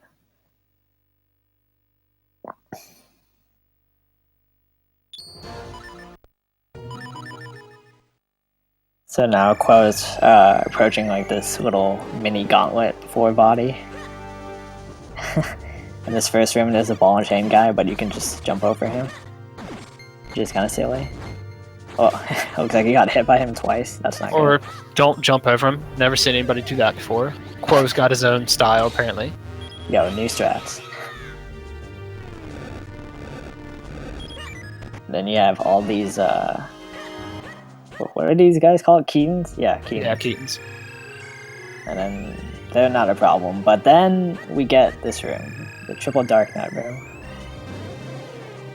And this room is very difficult. Yeah, it's most people's least favorite room for a variety of reasons. The biggest one is just the fact that they have a shield, so you can't attack the front of them. So you'll notice how Quoo's jumping over top of them to actually be able to hit them. And another reason is because, I mean, there's 3 of them, so it's kind of hard to keep track of all their attacks and whatnot. And then the biggest reason I'd say is right there. That attack the red guy just did and the black guy did. They have a thing where they charge up their sword and they'll stab it out, and it's got like some wind coming off. It does crazy amounts of damage. The red one hit for 2 hearts, and I think the black one hits for like 3 or 4 if he hits. So, I mean, if you're low health and you get hit by one of those, you can just instantly die. Yeah, like reminded, there's like very few iframes in this game, so you can get comboed by that same attack twice, so you can basically lose like 5 hearts just like that. And there is like a manipulation for that fight, where you can have the Dark Black Knight charge at the very beginning, and then if he does that, you can easily just like slash him against the bottom wall and finish him off, so then you only have to deal with 2 Dark Knights. Like Kitty just got. He just, right at the start of the fight, he walked up, jumped over top of the black one, he just charged right down into the wall. So exactly like the other one that we were talking about, you can stun lock him into the wall and instantly kill him. Yeah, that makes the fight like much like easier, and you take much less damage. And it's much faster too, because you kill the one with most health that deals faster. the most damage. So, and I just timed it there almost. They're about 50 seconds apart. Well, it's still anyone's game because. Oh yeah, absolutely. They're on body now. This is troll body, so. But I just wanted to point out that it's extremely close. It's a little less than 50 seconds difference right now. Quoooo unfortunately lost a good chunk of time and his fairy on the Dark Knight, so that cost him a little bit. Yeah.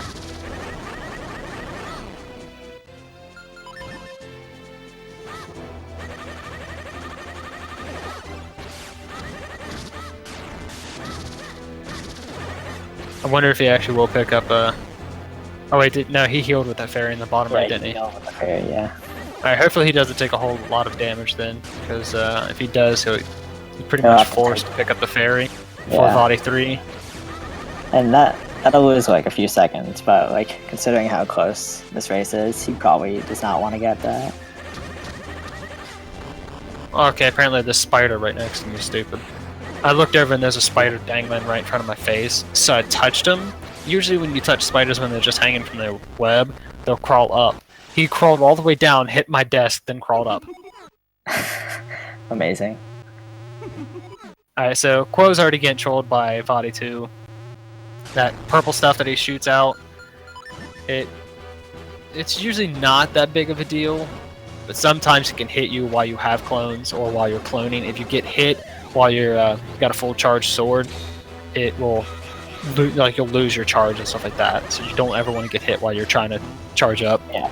And of course you don't want to get hit while you have clones, because if you or any of your clones get hit, you lose all the clones. And the biggest issue with the purple stuff is the fact that it can sit on top of the cloning spots, and then you just have to either stop your cloning process, which is annoying, or you have to pick a different spot and hope that the 4 that you have are still good enough to be able to hit all 4 of his eyeballs at once. And on top of that, body's like constantly moving, so if he like pokes into your sword, you lose your charge and you have to recharge again. And that He's really annoying. And another annoying thing is Body can sometimes just camp on top of the tiles, so then you can't even clone, and then you have to wait for him to do his attacks. So that was a pretty good Body 2 by Quoooo, even though he got trolled a little bit at the start and handled it well. And the good thing is, like I said, I was hoping that he didn't take a whole lot of damage, so he didn't have to waste getting a fairy, and he didn't. So he's only missing a heart and a half, so he can go straight into Body 3. And having, what's he got, 5, 7, or 6.5 hearts? That's way more than enough for Body 3.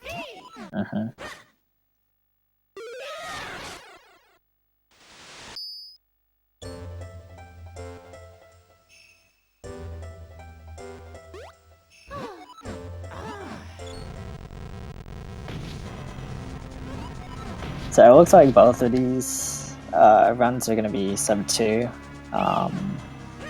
Body 3 can make a bit of a difference though, if things don't go well.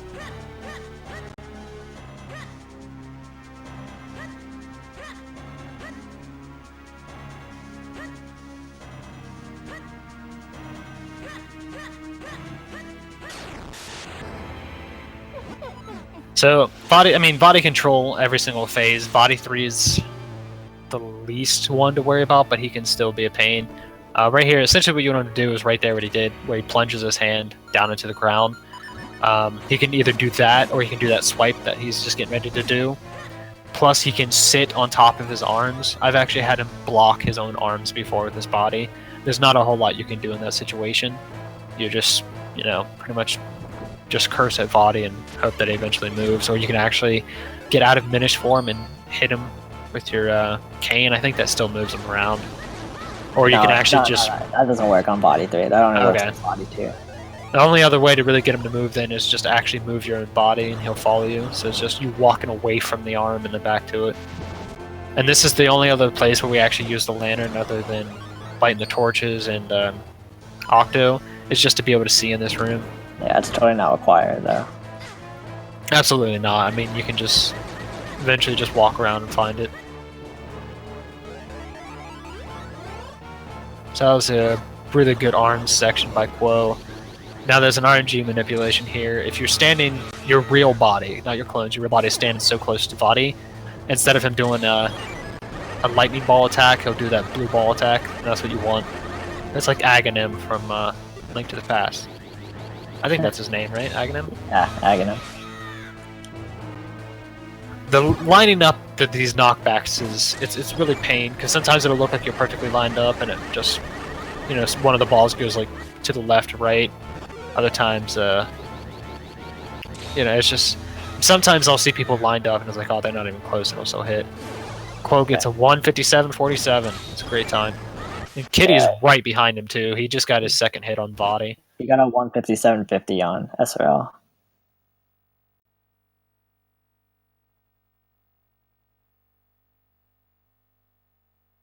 And Kitty gets a 158.12 on SRL.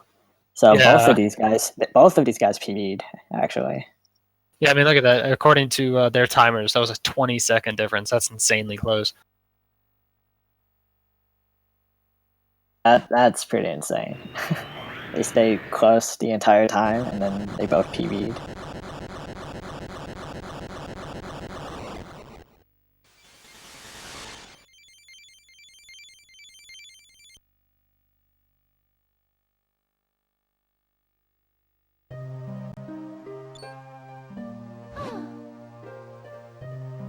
Yeah, that's, I think, our second closest race that we've had so far. Yeah, the closest race was between Blue Infinity and Xenums by 2 seconds apart. I'm still sad I missed that one. That's just crazy. I mean, dude, with a 2-hour-long run, well, I guess technically the longest being 158.07, 20 seconds apart. That's insane. Yeah, they were never more than 30 seconds apart. Yeah, and that's really good. Like I said, I just sent Discord to both of them. It was a nail biter the entire time. I mean, at any point in time, the other one could have taken the lead. So, I mean, it was easily one of the closest races that we've had. Like going into this, we like anticipated this would be like one of the big races that we don't know who's gonna win. Like these guys are both really good. They're both like consistent, and like they both PB'd surprisingly. That's kind of cool. That's one thing that I'm actually really enjoying about this race so far is it seems to be bringing the best out in people.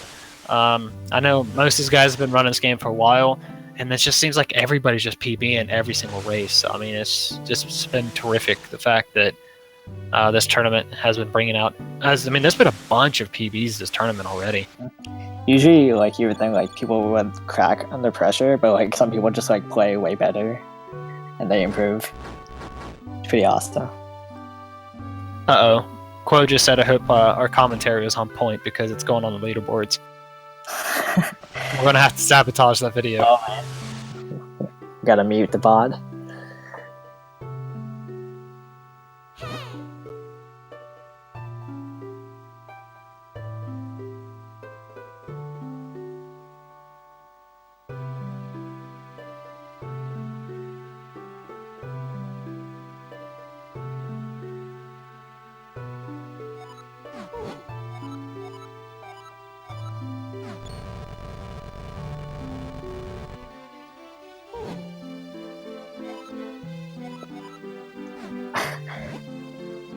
Do we need to talk about Pokemon right now? Yeah, we need to open squeeze Pokemon in here real quick.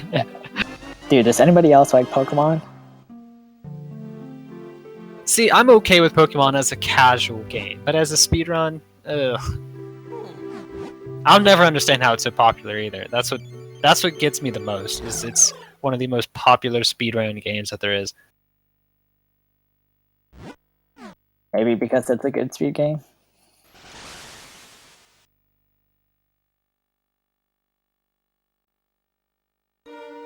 Dude, look at these guys. They're playing Pokemon. They love Pokechew.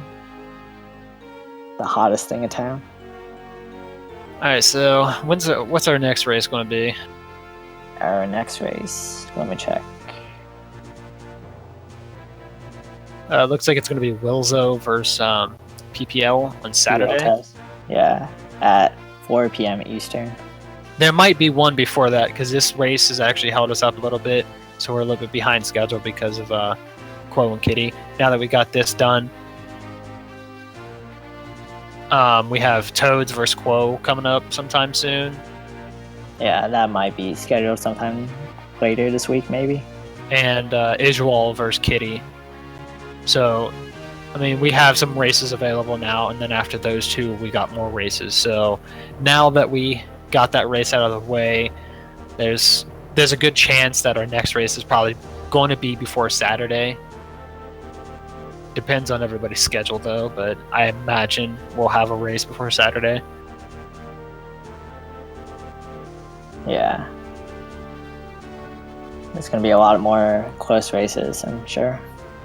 And Quoooo just informed me that that race was actually sub-Atros by 4 seconds. Well done. That's good. Yeah, man, I'm happy. Like I've told people before, I want everybody beating me. That's good. I want people improving their times. My time is crap, so it's easy to beat. So I mean, you guys should easily be able to beat it. And I'm just happy though, because Quoooo, he's been running this game longer than I have, so it's nice to see him getting a time, where he actually should be. Because I've always known that he's capable of getting these good times. So it's nice to see him actually start getting them. Yeah, definitely. Yeah, so Quoooo is going to be up against Toad in round 4. And the other round 4 match... Oh, wait, no, that's already been done. So that's the only round 4 match left. Yeah, we have a winners round 4, which is Quoooo versus Toads, and then we have losers round 4, which is Kitty versus Ijwal. Yeah, I was not counting that. I was counting that separately. Yeah.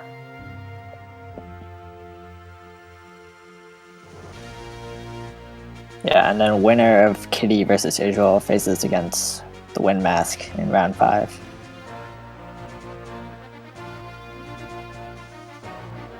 So yeah, a bunch of potentially close races coming up in the future. Alright, well, I do this after every single run, so I figured I might as well do it too. Unfortunately, none of the stuff is actually up on my screen, but there is a Metroid Prime tournament going on. So if you guys are on the Speed Gaming channel, if you scroll down, there's a bunch of stuff right there. There's a Donkey Kong 2 Country tournament in November. Starts on the 3rd. There's a Metroid Prime tournament currently going on. There's a Metroid Fusion tournament that actually starts in 2 days. There's a apparently there's a Blaster Master tournament as well. There's a few different events that are going to happen. There's the Best of NES. There's the SNES Superstars, which already happened. I don't know if they're planning another one, but that's there if you guys want to check out those VODs. The 46 Robot Masters tournament. There's a lot of stuff going on if you guys want to check that out. Plus, SRL is currently getting ready to start up a mystery tournament. You guys are more than welcome to. Unfortunately, the sign-up dates are past, but you're more than welcome to still join the races and just casually play through those games if you guys want. So if you guys just want to play some random games that you've maybe never played, those are available. That's getting actually ready to start on the 19th as well. So there's a lot of stuff that you guys can watch and or do. And for example, the Best of NES, there's actually you can join that as well. I know it's open right now for people to join. And even if you don't want to join, you can still join the races, but not actually be part of the Best NES competition. And that's just a list of, I think, 20 Nintendo games with certain goals. So I'd like to see everybody in here, get out there and watch some of these events or actually join some of them. So there's plenty of stuff for you guys. Yep.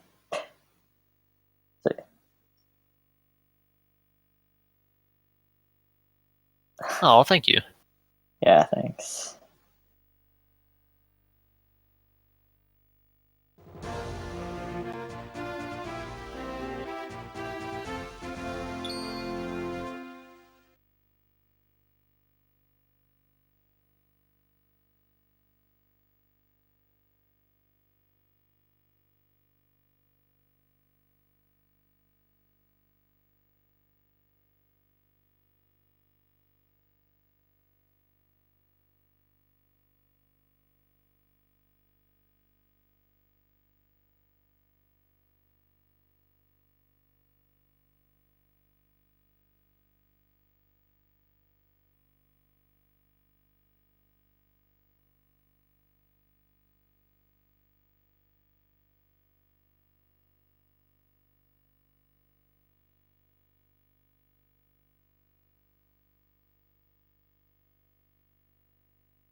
A good Pikachu evening. Yep.